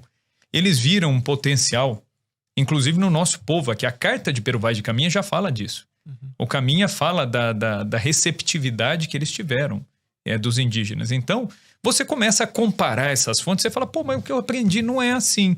E por que não se fala essas coisas? Porque aí, essa narrativa da colônia de exploração, ela já cai por terra, né? Aí você vai pegar, por exemplo, os holandeses, eles entraram em Pernambuco. O pessoal fala assim, mas teria sido um avanço imenso. Tá, só que ninguém fala, por exemplo, que na Batalha de Guararapes, um dos heróis da Batalha de Guararapes, que é o Felipe Camarão, era um mestiço, era um mulato, né, que lutou, inclusive, né, uma das coisas que o motivou foi a sua própria fé. Que ele disse, não, esse pessoal está impedindo um pessoal aqui de praticar a fé católica. Né? Inclusive até no Quilombo de Palmares, né? Todo mundo quando fala do Quilombo de Palmares, fala da questão... é a resistência africana, só que o pessoal não fala. A galera que ia para Palmares, eles mantiveram o catolicismo como religião. E o catolicismo, por exemplo, se você pegar nos livros didáticos, ele é associado à exploração, é associado à imposição. Se fosse de fato uma imposição, por que eles conservariam aquilo que era uma imposição? É uma coisa que não pensa. Inclusive a igreja patrocinou a escravidão no Brasil, no mundo, sim, etc. Sim. Então, quer dizer, aí a coisa não bate, a conta não fecha. O que é isso? É a história comparada. Você tem que comparar a história. E outra coisa, você tem que meditar. A história é uma matéria, uma disciplina, uma área do conhecimento que exige meditação. Você tem que ler os fatos e pensar sobre os fatos. E isso não é feito, é simplesmente uma sobreposição de fatos, seja na escola, seja na universidade. Não há uma meditação sobre esses fatos. Então, uma meditação rápida, como nesse caso de Palmares, se a igreja, se o catolicismo, se a religião era um símbolo de imposição, por que eles conservaram? Então, significa que eles não consideravam como um símbolo de imposição. E todas as bulas, né, papais, sim. contra o... Não, a Sublimus Dei, por exemplo, né, que é do Paulo III, ela proibia a escravidão, né, de indígenas, e depois vai falar da escravidão negra mais pra frente, né? Aí você vai falar, mas no Brasil sempre teve. Agora, você não pode colocar isso na conta da igreja, você vai colocar na conta daqueles que mantiveram, então, a escravidão. A escravidão, é o que eu falei, ela é sempre ruim.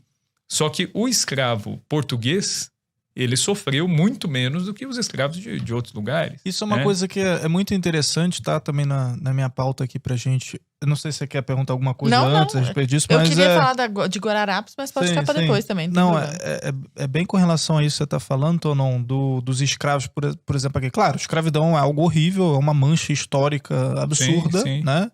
É um ponto da nossa história aí que a gente tem que olhar e realmente se envergonhar.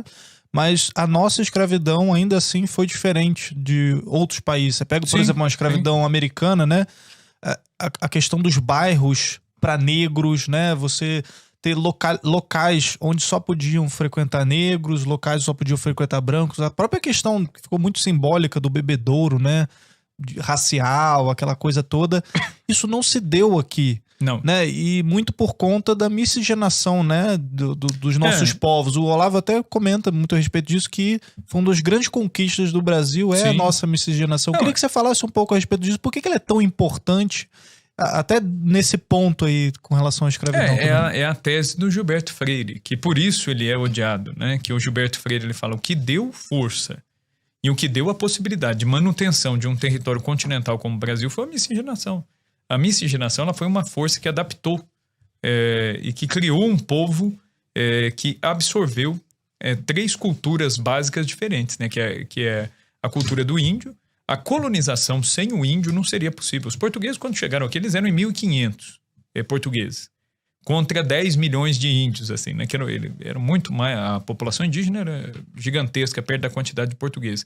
Eles não conseguiriam colonizar isso aqui sem a ajuda dos índios. Os índios é que ensinaram o português a se comportar aqui, o que comer, como prevenir doenças, como tomar até as medicações que os índios aí mesmo faziam, enfim. Então, quer dizer, os índios mostraram isso para Portugal. Então, essa adaptação do índio, mais a cultura, o modo de pensar, o comportamento, a fé que os portugueses tinham, e mais a força do africano, tudo isso foi o que construiu o Brasil. E, na verdade, quando a gente olha para o Brasil colônia, a gente vai ver que não há essa separação, né? Por exemplo, o primeiro repórter, o primeiro sujeito a narrar a vinda da família real portuguesa aqui para o Brasil foi um padre baiano, né, que tinha um apelido de Padre Perereca, né? Era o apelido dele porque ele era gordinho, baixinho, muito atarracado, né? E aqui no Brasil, desde sempre, o povo gosta de fazer piada, então o próprio padre ele tinha esse apelido de Perereca, né? Esse padre era um mestiço, e era padre, era um sacerdote ordenado. Não havia, assim, um racismo do governo português de dizer, não, pô, a igreja não pode ordenar o sujeito porque ele é um mestiço. Não, ele era um mestiço, ordenado padre. Entendeu? E ele que vai narrar a vinda de Dom João, o mestre de capela, o grande músico da corte de Dom João, e um dos maiores músicos do Brasil, que é esquecido, não se fala dele, é o padre José Maurício de Souza. O padre José Maurício de Souza, ele era um mestiço, filho de uma escrava que, com muito custo, lavando roupa, ela pagou os estudos dele no seminário, ele foi ordenado. Dom João, quando chega no Rio de Janeiro, chama ele para ser um mestre de capela. Inclusive, a peça que, a meu ver, é a maior peça musical do padre José Maurício de Souza, é o Requiem, né, de Dona Maria I, Dona Maria Louca, né? Quando ele faz a missa de Requiem, que, na verdade, não era para Dona Maria Louca, ele fez a missa de Requiem para a mãe dele. Né? E aí, quando Dom João encomendou para Dona Maria, ele pegou a missa que era da mãe dele e né, atribuiu aí para Dom João utilizar isso aí na missa ali em sufrágio da rainha Dona Maria I. Então, quer dizer, um músico de mão cheia, um mulato. Né? Então, essa integração, ela já ocorria. Eu não estou dizendo que não tinha racismo, que não tinha problema. Tinha tudo isso. Que não houve dizimação, né, de índio Sim, também. sim. Não estou negando nada disso. Houve sim. Né? Mas a gente tem que olhar todos os lados da moeda. Sim. Né? Então, aí que está o problema de se fazer história aqui no Brasil. Porque a história aqui no Brasil, geralmente, ela é um recorte. Sim. E aí você não compara, aí você vai falar, nossa, nós fomos colônia de exploração. Portugal roubou o nosso ouro. Nosso porque Brasil não existia. O Brasil independente, essa consciência de país, ela não existia. A mesma coisa quando se fala de roubaram as terras dos índios. O índio não tinha a mesma concepção geográfica que o europeu. Se você perguntasse para um índio, qual é o seu país? Ele dizia, daquela árvore ali até aquele rio ali. O território dele é o território que a tribo ocupa. Ele não tem essa consciência de Brasil. Somos todos índios, todos irmãos, vamos nos dar as mãos. Existem não dezenas existe de tribos, cada tem... Sei lá, tem uma Sim. tribo que nem fala a língua da outra, ou que tem Sim. costume totalmente diferente. Sim. Quer ver, outra falácia, né, que se diz, Portugal chegou aqui impondo a língua, a religião. Eu aprendi assim. Sim, eu também. Depois que eu fui descobrir que, aliás, Portugal, não só no Brasil, em qualquer colônia portuguesa, Portugal não impunha a língua. Olha que coisa interessante. A língua portuguesa começou a ser imposta nas colônias quando o ilustrado, o iluminista, o democrático Marquês de Pombal baixou um decreto e mandou impor o português. Até então, o português não era a língua dominante. Existia uma língua geral. Os jesuítas, quando chegaram aqui no Brasil, o que eles fizeram? Eles perceberam, existiam vários troncos linguísticos aqui no Brasil. Mais de 50 tipos de línguas diferentes e 257 povos, mais ou menos, indígenas aí. Então, tem o tronco G, tem o tronco Tupi. O padre José de Anchieta, inclusive, catalogou isso a fundo, não foi? O Anchieta, ele fez um levantamento, ele e o padre Leonardo Nunes, né, os dois jesuítas.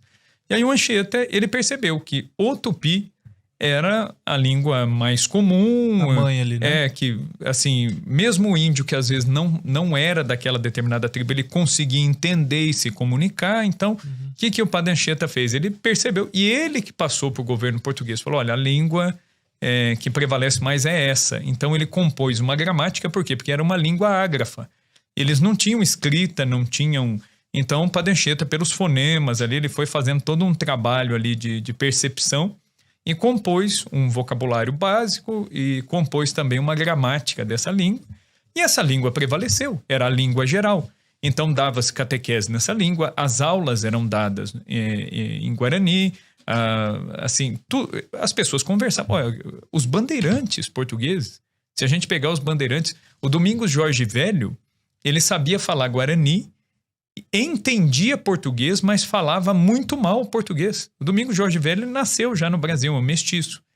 Então ele falava muito mal português. Os próprios bandeirantes brasileiros falavam a língua dos índios. Isso é uma coisa que não se fala. Mas por que não se fala? Se você contar isso aí... a narrativa. Se você contar isso aí na escola, você vai desmontar. Então não era colônia de exploração. Peraí, eles estavam integrados? Não, então vamos cortar isso aqui. Lara, eu já vou puxar para tua pergunta, porque você Fica queria à falar vontade. dos Guararapes. Só queria aproveitar, né, o pessoal que tá aí de casa. Se você estiver curtindo, já deixa o like, né? Não deixa de comentar, de compartilhar.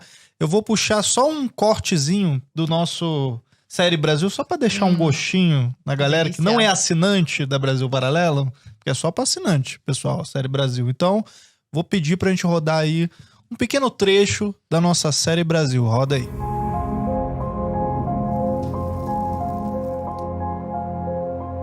Alguns historiadores defendem que os portugueses já sabiam da existência da América do Sul, o que explicaria o desvio da rota e a insistência do rei Dom João II e mover para oeste a linha de Tordesilhas.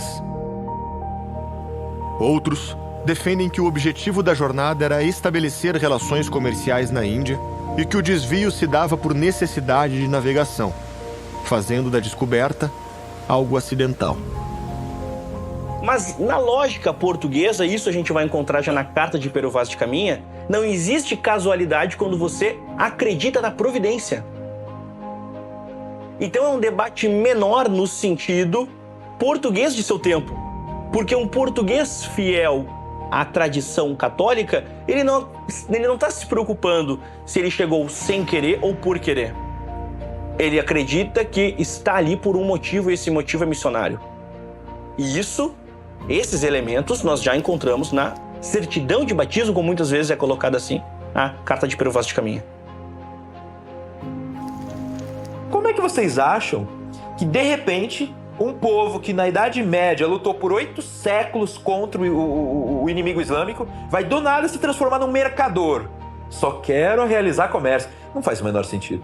Essa história, assim como ela é contada, de que o português sai só para encontrar especiarias e para ter um melhor acesso a rotas comerciais, isso não se justifica de modo algum. É um desconhecimento completo de que era Portugal. Né? De o que era o mundo medieval. O mundo medieval é um mundo de grandes guerreiros. Você não se lança num pequeno barco através de um oceano que você não conhece para encontrar um pau-brasa vermelhinho. Não é isso. É para encontrar a terra prometida. É para encontrar a terra abençoada. Isso é um fator motivador dos grandes descobrimentos, até mesmo hoje, do espaço. Eu tô indo pro espaço para descobrir que em tal lua de tal não sei o que vai ter um ferrozinho. Você tá indo pro espaço para descobrir vida. Vida além da sua própria vida própria. É isso que motiva. Não é coisas pequenas assim. Então, entender isso. Entender bota um monte de molecada num barco e lança eles. Pra quê? Porque eu quero que ele pegue uma pedra lá do outro lado do oceano. É isso? Não, eu quero que ele encontre o paraíso. Esse que era um fator motivador. Então, era a base da vontade, era o elan do negócio. Então, não era coisa pequena, não é uma coisa frívola como se constrói. O fato é que no dia 22 de abril de 1500, os portugueses atravessaram o Oceano Atlântico e chegaram no Brasil. Era o ápice da expansão marítima portuguesa. Portugal não era mais a extremidade da terra, e a história dos dois lugares nunca mais seria a mesma. Bom, muito interessante esse trecho que a gente acabou de assistir, certo, Lara? Tá E agora eu já vou puxar série, tá imperdível. para aquela sua pergunta que eu não esqueci, do Batalha dos Guararapes. Tô muito orgulhosa. Muito bem, vai lá. Eu acho que cabe aqui só mais esse desenrolar a respeito disso, ou não? Você falava sobre esse sentimento de nação, né? Que não é levado as escolas, assim. É como se tivesse sido sempre essa batalha sangrenta ali o tempo inteiro. Sim. E nós falávamos agora há pouco da Batalha dos Guararapes e eu queria só uma breve explicação sua, por favor. E se a gente pode afirmar que ali houve um começo desse sentimento de nação de fato? Seria uma prova concreta disso. Eu acredito que sim, porque na Batalha de Guararapes o que é muito interessante ali é o elemento mestiço. Você vai ver um monte de gente mestiça, filho de português com índio, de português com negro, combatendo pelo quê? Por aquilo que era a cultura dominante aqui no Brasil, entendeu? Que era uma cultura que tinha uma fé, uma cultura que naquela época era muito agrícola, muito voltada a valores familiares, ao convívio. Então, essas coisas que eram caras a eles, é por isso que eles combateram. Então, esse sentimento nacionalista, ele aparece.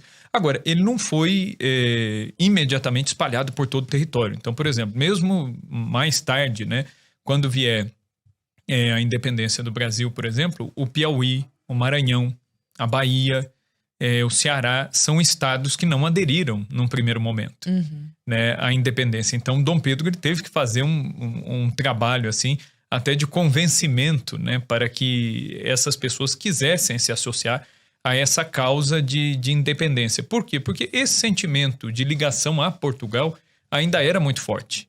Tanto é que Dom Pedro, quando ele proclama a independência e escreve para o pai dele, para Dom João, ele ainda chama Dom João de Sua Majestade e ele ainda assina como seu súdito e filho, né? Então ele diz, eu reconheço o senhor como o meu rei, mas não as cortes portuguesas. E como já não é possível dissociar a corte da figura do rei, então a independência está feita. O rompimento está feito. Isso o José Bonifácio fez também. Ele deixou claro que ele permanecia fiel a Dom João, mas não às cortes. Por isso que as cortes queriam prender o Bonifácio, né, aqui. Então, esse sentimento de nacionalidade ele foi nascendo, ele foi aparecendo.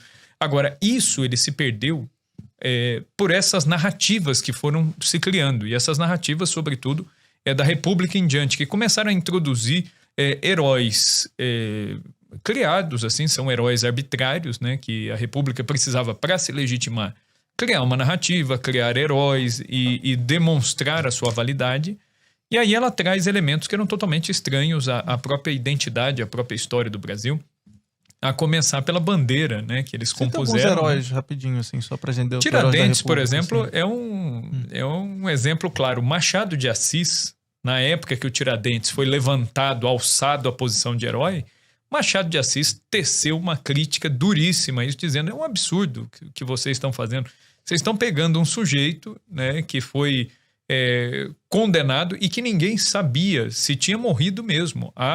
Pairam sérias dúvidas, né, se realmente foi daquela forma, o cadáver que foi esquartejado e dependurado foi de fato de Tiradentes, porque ele foi supostamente morto no Rio de Janeiro e quase que imediatamente os pedaços dele já estavam pendurados na Estrada Real, né? Quer dizer, dadas as dificuldades de transporte naquele tempo, era uma coisa virtualmente impossível. Tem uma história que parece até meio uma teoria de conspiração, aquela coisa de que falam que ele talvez nem tenha existido, ou se existiu não foi a morte dessa forma, porque Sim. remonta a um conto, não sei, francês, alguma coisa assim, que era um conto que, tipo, era muito parecido a forma da morte e tal, e parece que eles pegaram isso para poder... É uma linha, né? Alguns historiadores jogam isso, mas é fato que ele existiu. Né? Documentalmente dá pra gente comprovar a existência dele. Agora a questão da morte que é meio nebulosa. Dá pra comprovar que ele recebeu uma condenação, uma punição, mas a questão da morte, ela é uma questão aberta. Então, quer dizer, o próprio Machado de Assis, ele falou assim, quer dizer, vocês estão fabricando um herói. E é óbvio que a própria iconografia do Tiradentes ficou evidente que eles queriam associar a imagem de Cristo, né?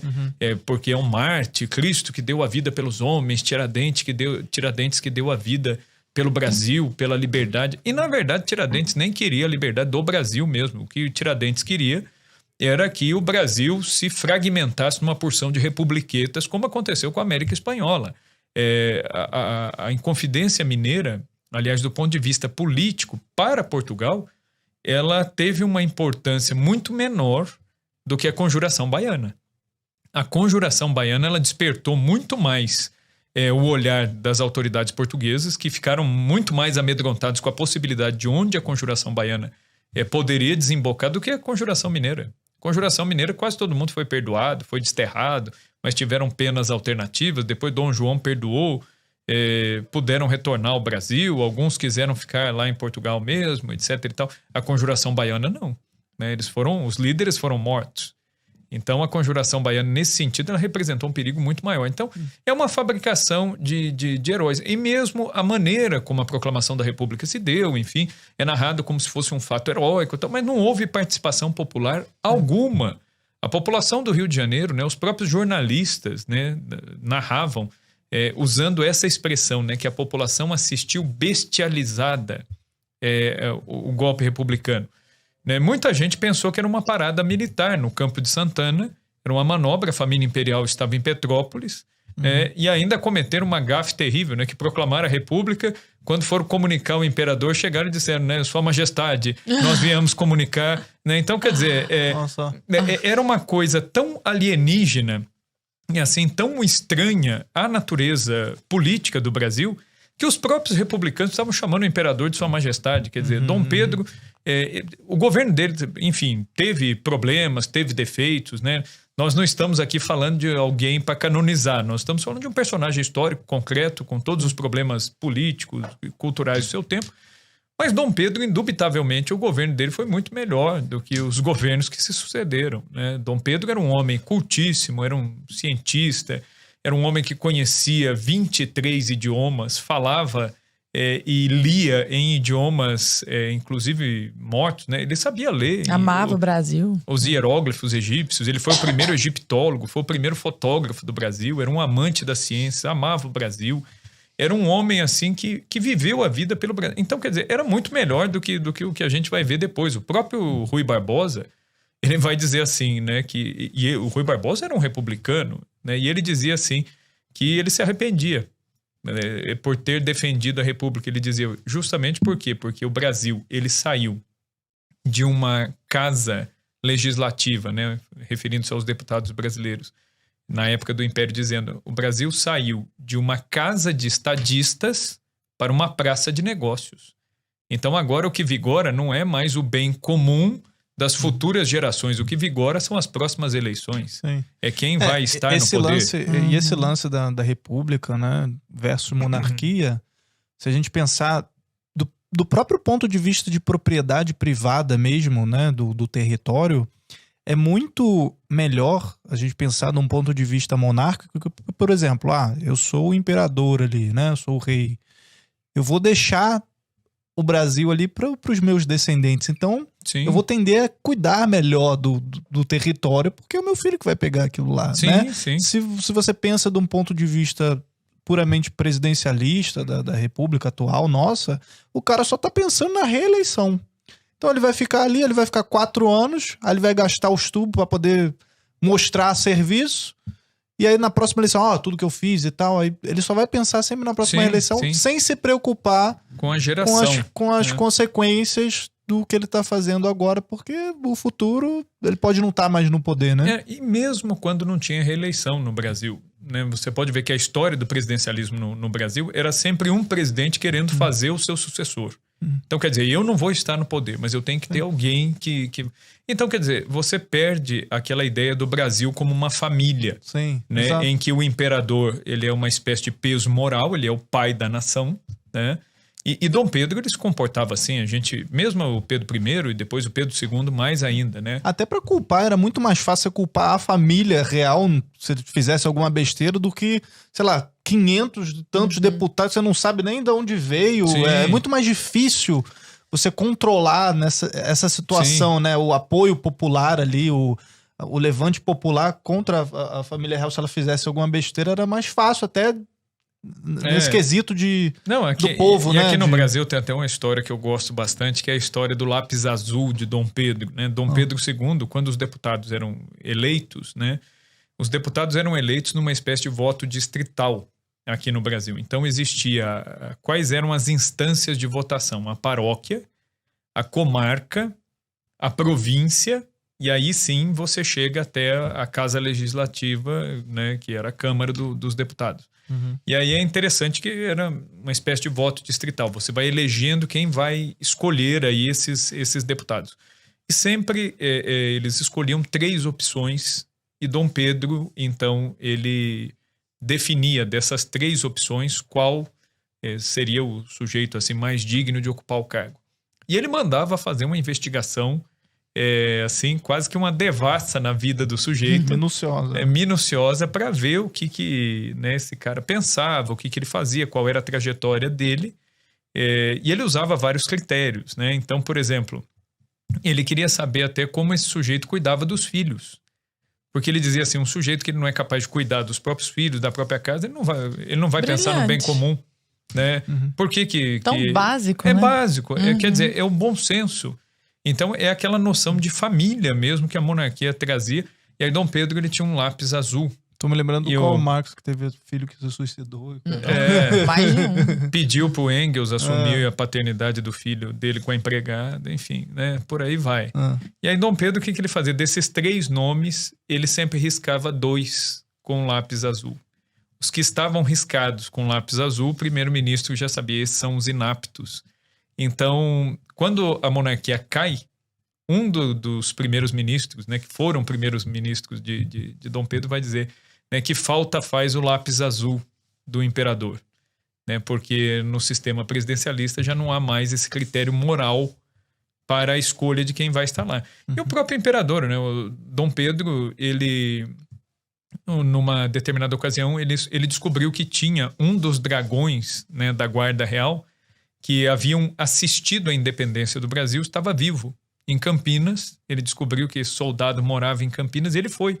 Tomou o trem no Rio de Janeiro, junto com um médico que era amigo dele, um empregado do palácio e foi. Dom Pedro não tinha guarda pessoal. Ele era o chefe de Estado, não tinha guarda pessoal. E foi até Campinas e chegando em Campinas ele perguntou para o menino, para o engraxate. Ele falou, você sabe onde mora o fulano de tal? Né? E o pessoal embasbacado de ver o imperador na estação e tudo mais. O menino falou, não, eu sei, e levou o imperador até lá. E chegou na zona rural, na casa onde estava esse homem, já bem velho. E esse homem contando a história, Dom Pedro chegou e se debruçou na cerca. Né, dali as pessoas viram que o imperador já foram se levantando. E aí Dom Pedro falou, não. Continue fazendo. A gente que é velho gosta de contar história. Eu vim para ouvir as histórias. Continua contando aí. E esse homem continuou e aí ele perguntou para esse homem, falou, eu queria ouvir de você o relato da independência do Brasil. E aí esse homem contou como se deu a independência, era a única testemunha viva. Depois Dom Pedro ele vai retornar para o Rio de Janeiro. Né? Quando ele recebeu visita de um príncipe prussiano, esse príncipe ele chegou, né, no Rio de Janeiro, desembarcou e entrou no Palácio São Cristóvão sem dificuldade nenhuma, não foi impedido por nenhum guarda. Ele entrou pelo portão, entrou dentro do palácio, quando vê, ele se depara com Dom Pedro dentro do seu escritório e ele falou assim, olha, eu não fui impedido por ninguém de entrar aqui. Ele falou assim, o senhor precisa ter uma segurança, né? E aí Dom Pedro achou graça na fala dele e falou assim, vamos dar uma volta no Rio de Janeiro. E levou esse príncipe prussiano para dar uma volta e andou livremente pela rua, sendo cumprimentado pelas pessoas, cumprimentando as pessoas. Quando ele retornou ao Palácio São Cristóvão, ele pergunta para esse príncipe, falou, o senhor entendeu quem faz a minha segurança? E o príncipe disse, não, até agora eu não entendi. Né? É alguém apaisana, o senhor tem uma guarda assim? Ele falou, não, quem faz a minha segurança é o amor e o respeito que os brasileiros me têm. Né? Ninguém seria capaz de me fazer mal. Tão diferente do Rio de Janeiro atual, hein? Pois é. Meu Deus do céu, não consigo nem conceber. Principalmente depois de assistir Entre Lobos. Nem você, Arthur.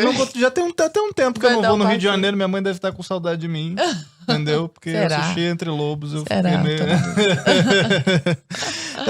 Tono, aproveitando só essa deixa, a gente tá falando do golpe republicano e tal, a gente tem como fazer algum exercício aí mental de como seria o Brasil, né, se tivesse continuado com a monarquia, com o império ali, Isabel e tal? A princesa Isabel é um outro personagem histórico que sofre assim com uma série de caricaturas que se fazem dela. Já se faziam na época, né?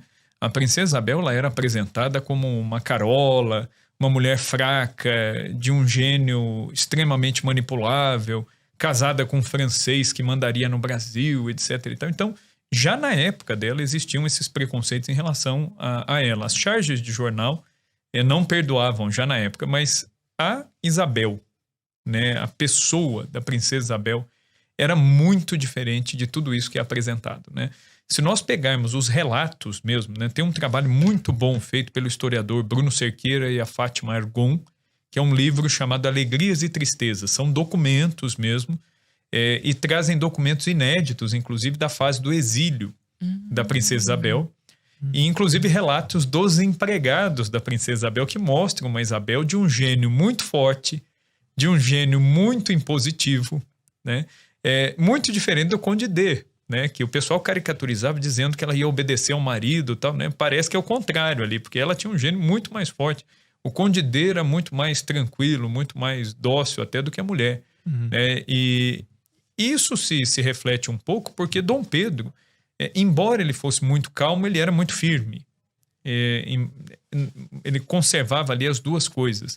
E a princesa Isabel, diferente assim dessa imagem que a gente tem dela, era uma mulher que tinha uma inventividade, uma capacidade de planejar, inclusive, coisa que pouco se fala, né? A gente aprende na escola que a princesa Isabel assinou a Lei Áurea pressionada pelos ingleses. Nada mais absurdo do que isso. Nada mais absurdo do que isso.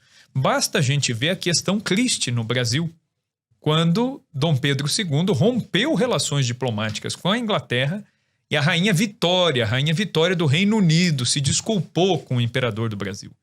Dom Pedro II ele era tão respeitado internacionalmente que ele foi chamado por 3 vezes para arbitrar conflitos que poderiam resultar numa guerra de amplitude inimaginável. E Dom Pedro arbitrou. Então Dom Pedro ele era muito respeitado fora do Brasil, inclusive, e a princesa Isabel não era diferente. Então essa coisa, os ingleses vieram impressionando, não tem cabimento um negócio desse. A princesa Isabel ela aboliu a escravidão, por quê? Porque a família real nunca concordou com a escravidão. O que a família real fazia? Eles libertavam. Dom João VI, quando ele chega no Rio de Janeiro, ele ganha um lote de escravos. Ele libertou todo mundo. Falou, não, vocês podem trabalhar no palácio, eu quero que trabalhem, mas todo mundo livre. Então ele liberta os próprios escravos. Dom Pedro I, idem. Dom Pedro II, então, era abolicionista, declaradamente abolicionista. Aí muita gente fala, mas se era abolicionista, por que não mudou a lei? Simplesmente porque o Brasil era monarquia constitucional. O imperador não tinha poder de fazer leis. Hoje em dia, o presidente da República ele tem mais poder do que o imperador tinha aqui no Brasil. O presidente da República, se ele quiser, ele pode baixar um decreto presidencial com validade em território nacional. Uma medida provisória. Uma medida provisória. Na frente, né? E no Império isso não existia.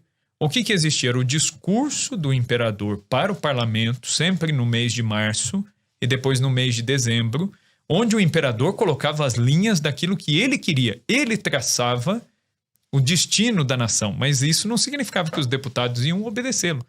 E Dom Pedro ele tanto pressionou que a abolição ela foi caindo aos poucos. Primeiro veio a lei dos sexagenários, que muita gente ri da lei. Eu mesmo me lembro do tempo de escola. O professor meu falava, lá, né? Aí pegava lá o escravo lá com 60 anos de idade e colocava na rua, explorou a vida inteira. É porque não tinha como cair de uma vez. Exatamente. Tinha que ir pelas beiradas. Então né? não adianta você querer julgar. Do ventre livre depois. Sim, em 1874, o ventre livre. Não adianta você querer fazer a coisa numa canetada, de uma vez só. O que Dom Pedro fez? Ele foi apertando. Aí veio a lei de Eusébio de Queiroz. Então, cada lei foi mitigando. A lei do ventre livre, por exemplo, na prática ela já era uma abolição a longo prazo. Só que ia demorar assim, uma geração inteira, né, para acabar aí os escravos que tinham, né, sido comprados ali pelos fazendeiros, enfim. Né? E aí essa geração nova já seria livre. Agora, é uma coisa a longo prazo. Agora, em 1888, a princesa Isabel ela era regente. E coisa que pouca gente fala. Vou narrar aqui um fato aqui rapidamente da princesa Isabel. Onde você vai ler isso aí? Só numa biografia dela. Em livro didático não tem isso aí. O que ela fez? Em Petrópolis, ela pegou os bens dela e ela alforriou de uma vez todos os escravos de Petrópolis. Ela chamou um avaliador de escravos do Rio de Janeiro, onde hoje está o Palácio de Vidro, lá em Petrópolis. Né? Tem a praça com o Palácio de Vidro. Foi ali, naquele local. O avaliador de escravos, ele avaliou todos os escravos. A princesa Isabel ela gastou a sua fortuna pessoal alforriando. Para que ela fez isso? Era para pressionar o Senado. Se a futura monarca está dando este exemplo, o que ela está querendo dizer para a Câmara dos Deputados e para os senadores? Olha, façam o mesmo, façam isso. Ela, quando se casou com o Conde D, Dom Pedro falou, o que você quer de presente, minha filha? Ela pediu a libertação de um lote de escravos.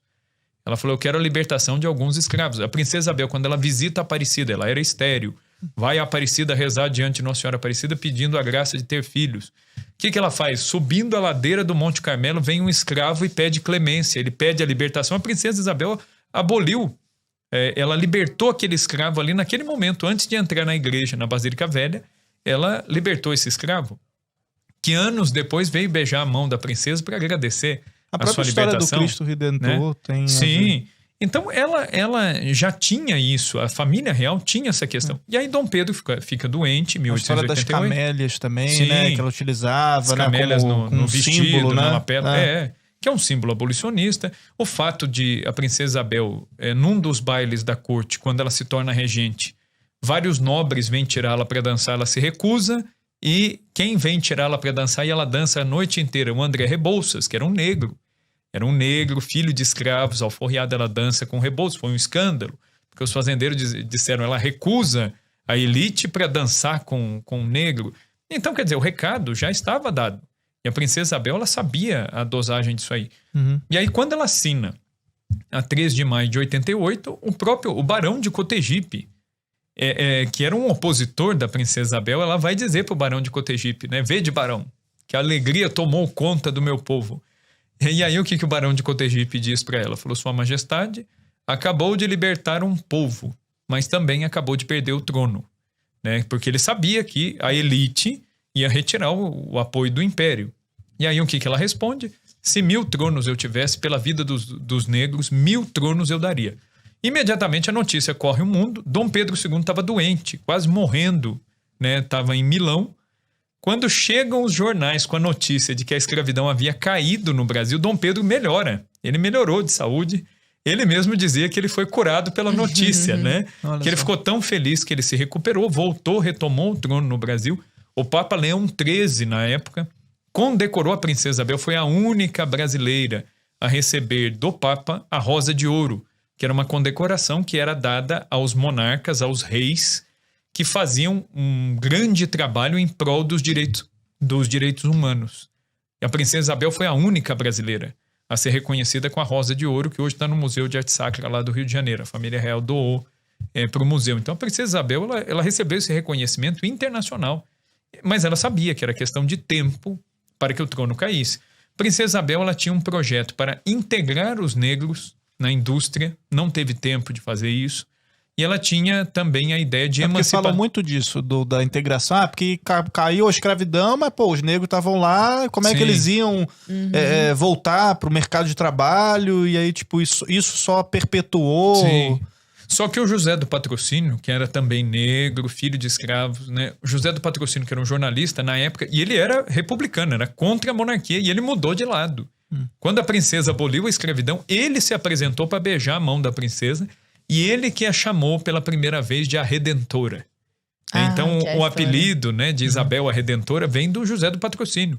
Ele beija a mão da princesa Isabel e chama ela de Redentora e se desculpa e disse, olha, eu escrevi, falei muito mal da senhora, do seu pai, eu queria que vocês me desculpassem. Um negro. E ele disse, e aí inclusive o Lopes Trovão, que era um republicano, disse o seguinte, ela aboliu, mas ela não integrou. E o José do Patrocínio saiu em defesa da princesa dizendo, ela não conseguiu integrar ainda, mas ela também não indenizou os fazendeiros. Ela não pegou o dinheiro, não rapou o dinheiro dos cofres públicos brasileiros para indenizar fazendeiro. Ela não fez isso. Né? Ela não fez isso. Ela aboliu e ela está com esse projeto de integrar. Ela não teve tempo. Outra coisa que ela queria fazer, ela dizia, se uma mulher pode ser regente, e se uma mulher pode governar o Brasil, por que uma mulher não pode votar? A ideia do voto feminino aparece pela primeira vez com ela. Aliás, a princesa Isabel ela foi a primeira senadora do Brasil. A primeira mulher a ocupar o cargo de senadora foi ela. E ela foi eleita, só que naquela época as mulheres podiam ser eleitas, mas não podiam votar. A Constituição de 1824, aliás, ela não dizia que as mulheres não podiam participar da política. Ela simplesmente não mencionava o papel das mulheres. Então, havia possibilidade de ser eleita, mas não de votar, né, na Constituição de 24, que vigorou até 1889. Na Constituição Republicana de 1891, já é vetada a participação das mulheres, é vetada. Ou seja, é um retrocesso, É um retrocesso. Então, aí já há um veto mesmo, que aí só vai cair lá na Constituição de 34. Eu quero quando saber, Getúlio... cadê as feministas resgatando Princesa Isabel? Larinha, a gente já precisa ir encaminhando para o nosso final. Você tem mais alguma pergunta aí? Ou a gente pode... Tenho, mas é muito rápida a resposta, na verdade. Eu queria só indicações de leituras e documentários, fora, evidentemente, o nosso. Eu né? tenho uma última também. Então tá bom. Então essa é a pergunta. Não, então você faz essa sua primeiro e logo em seguida eu também quero saber como é que encontra vocês nas redes sociais. Não, sim, claro. Né? Essa daqui acho que é bem rapidinha, né? Alguns autores, assim, tipo, esse aqui tem que resgatar, esse cara tá esquecido e tal. A editora da Câmara dos Deputados do Brasil, ela tem feito um trabalho, assim, muito bom de resgate de grandes autores, antigos autores, e a um preço bem bacana. Então, o que eu recomendo? Se você que está acompanhando aqui hoje o Conversa Paralela, você se decidir, falar, eu quero conhecer o Brasil de verdade. Eu recomendo, compre lá nas edições Câmara, né, a caixinha inteirinha. Vai dar R$200 a caixa inteira. Nossa. Né, são vários volumes do João Camilo Torres, o historiador mineiro João Camilo Torres. O principal livro do João Camilo Torres é A Democracia Coroada. Né, onde ele vai falar do período da emancipação do Brasil, da independência do Brasil Império e depois da transição. Mas ele tem outros livros, ele fala do Brasil República, ele fala das ideias religiosas no Brasil, ele fala dos movimentos e das ideologias que entraram, inclusive, na historiografia do Brasil. É muito interessante. Leiam tudo dele que vocês acharem. Outro autor muito bom, muito esquecido, o Gilberto Freire, eu falei bastante dele aqui na nossa conversa hoje. Leiam Casagrande e Senzala, Ordem e Progresso e também Sobrados e Mocambos. Esses 3 livros do Freire, eles nos dão assim, a verdadeira noção de como o povo brasileiro se formou, do que é ser brasileiro de verdade. Então, recomendo muito. Câmara Cascudo, o que vocês acharem, pode ler dele artigos de jornal, livros, né? Vale muito a pena. E um outro historiador ainda muito bom, Rocha Pombo. E uma coisa também que é imprescindível, que você leia sobre a história do Brasil lá no começo. Então, o primeiro passo, antes de ler tudo isso aqui que eu falei, leiam a Carta de Pero Vaz de Caminha, né? Tem 15 páginas. Fonte primária. É fonte primária. Né? As próprias cartas de alforria também, Sim. né? E depois leiam o Heródoto brasileiro, né? Que foi o primeiro historiador brasileiro, que é o Frei Vicente do Salvador, que ele vai falar da história primitiva do Brasil, de 1500 até 1647, mais ou menos. Ele vai falar... Lendo o Frei Vicente do Salvador, a gente consegue ter uma noção de como foi formado mesmo o Brasil, e a gente vai ver que esse papo de colônia exploradora, etc. Então a gente vai ver por terra, que essas coisas aí, rapidinho, você começa a entender que não é bem assim. Ótimo. Bom, e além de ler tudo isso, né, pessoal, a gente tem também a série Brasil. Por favor, né? É o mínimo. Que a gente está juntando também toda essa historiografia para mostrar, né, o que de fato aconteceu com a nossa história que foi negada, né, ao povo. Então, série Brasil já está disponível, estreou ontem na nossa plataforma, é exclusiva para membros. Você tem agora os 3 planos, o básico, o intermediário e o acesso total 4K. Todos eles dão acesso à série Brasil, cada um tem as suas funcionalidades, os features. Aí um vai ter mais tela, outro você vai poder baixar, vai ter download. O acesso total ele te dá direito também aos cursos, né? Só no acesso total você tem mais de 60 cursos ali, que eram todos aqueles planos antigos. Isso aí caiu, agora a gente tem esses 3 novos planos, fica mais fácil. Agora você assina Brasil Paralelo, aí você pode assistir todas as nossas produções originais, inclusive a série Brasil Remaster, que acabou de estrear. Eu queria fazer uma última perguntinha, rapidinho, né? Primeiro, saber como é que a gente encontra você, professor, nas redes sociais, e depois saber se a gente tem alguma perspectiva aí para o nosso Brasil, para sair um pouco desse limbo histórico que a gente se encontrou, assim. Essa deturpação, né?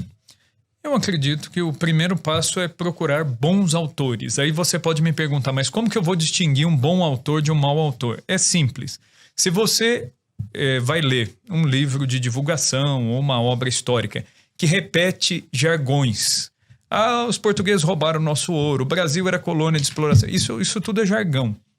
Ah, eu não concordo com monarquia porque eu não quero sustentar o rei, né? E aqui no Brasil a gente sustenta um monte de ex-presidentes, né? Mas não quer. E paga até muito mais, né? Inclusive. Isso. O presidencialismo é muito mais caro aqui no Brasil do que uma monarquia. É mais caro do que a monarquia da Inglaterra. Né? Aqui para manter, né, os presidentes, os ex-presidentes e o próprio sistema presidencialista. Enfim. Então, quando você começa a ouvir muito jargão, pode saber que você está comprando ali, na verdade, não é um livro de história, é um livro de propaganda. Aquilo ali é militância, não é história. Então aí está um ponto. Segundo ponto, você tem que olhar qual é a bibliografia. Vai comprar um livro, dá uma olhadinha na bibliografia, né, que esses autores usam. Se eles só usarem como base sociólogos, historiadores que sejam de esquerda, isso aí é propaganda, isso aí é militância. Ou também existe o outro lado. Se o cara usar também só uma visão totalmente liberal, capitalista, etc. e tal, sem colocar contraponto nenhum, também é igualmente ideológico, entendeu? Então você tem que ver se o indivíduo ele mescla as fontes que ele coloca ali. Né? Hoje em dia, com a internet, é muito fácil você pesquisar isso aí e você ver quem são os autores usados como base numa determinada obra, certo? Outra coisa, valorizar as fontes primárias, documento mesmo, documento primário, o que está dito no documento primário. Não o que alguém disse a respeito do documento, né? Isso, exato. E também fazer história comparada, que é o que eu falei. Então você não fique nunca com a informação apenas daquele período. Olhe o que estava acontecendo no mundo naquele tempo para você ter uma história comparada. E o terceiro ponto, medite, pense sobre aquilo que você leu. Usando a lógica, pensando, usando o bom senso. A gente não aprende a fazer isso, nós não somos treinados a fazer isso. A gente é treinado só para beber, acatar e falar, pronto, é isso aqui. Né? Medite, pense sobre aquilo, né? Analise, questione. E isso vai te dar assim, um fôlego e uma visão de história totalmente diferente. E aí você vai começar a ver que o Brasil ele tem uma identidade muito maior do que você imagina. E o Brasil tem uma vocação, né, grande. Né? O Brasil é o que falam na nossa série lá, né? Que o Brasil ele está assim, mas ele não é assim, não é assim. Né? Tá atrás do livro aí. Então, ó, tá inclusive assim. aqui, ó. Exatamente, ó. O Brasil está assim, mas o Brasil não é assim. O nosso livro que também está disponível na nossa lojinha. E para os 1000 primeiras pessoas que assinarem, vão ganhar o livro aí, que começou ontem essa promoção. Isso. E nas redes. Tonon, então, só faltou isso. Teu Instagram aí. Essa é a última dica, na verdade. Além de fazer isso tudo, siga Rafael Tonon. Exato. Vem lá, eu tô no Instagram como Rafael com PH.Tonon. T-O-N-O-N. Vai estar aparecendo na tela aí pro pessoal. Isso. E vai estar também na descrição do vídeo. Além disso, tenha os nossos redes sociais, Mindalara, que também é para você seguir. Não dá pra aprender história lá, não. Não vai aprender história, mas vai aprender outras coisas lá. Vai aprender português e comigo vai aprender memes, né? Porque é isso que você vai Mas são ótimos memes. Ah, muito obrigado. Ah, bom. Então, galera, Série Brasil acabou de estrear. Muito obrigado aí pela sua audiência. A gente volta na quinta-feira, certo? E sexta-feira também tem Conversa Paralela especial. Semana aí eu e Lara vamos invadir a sua TV, tá certo?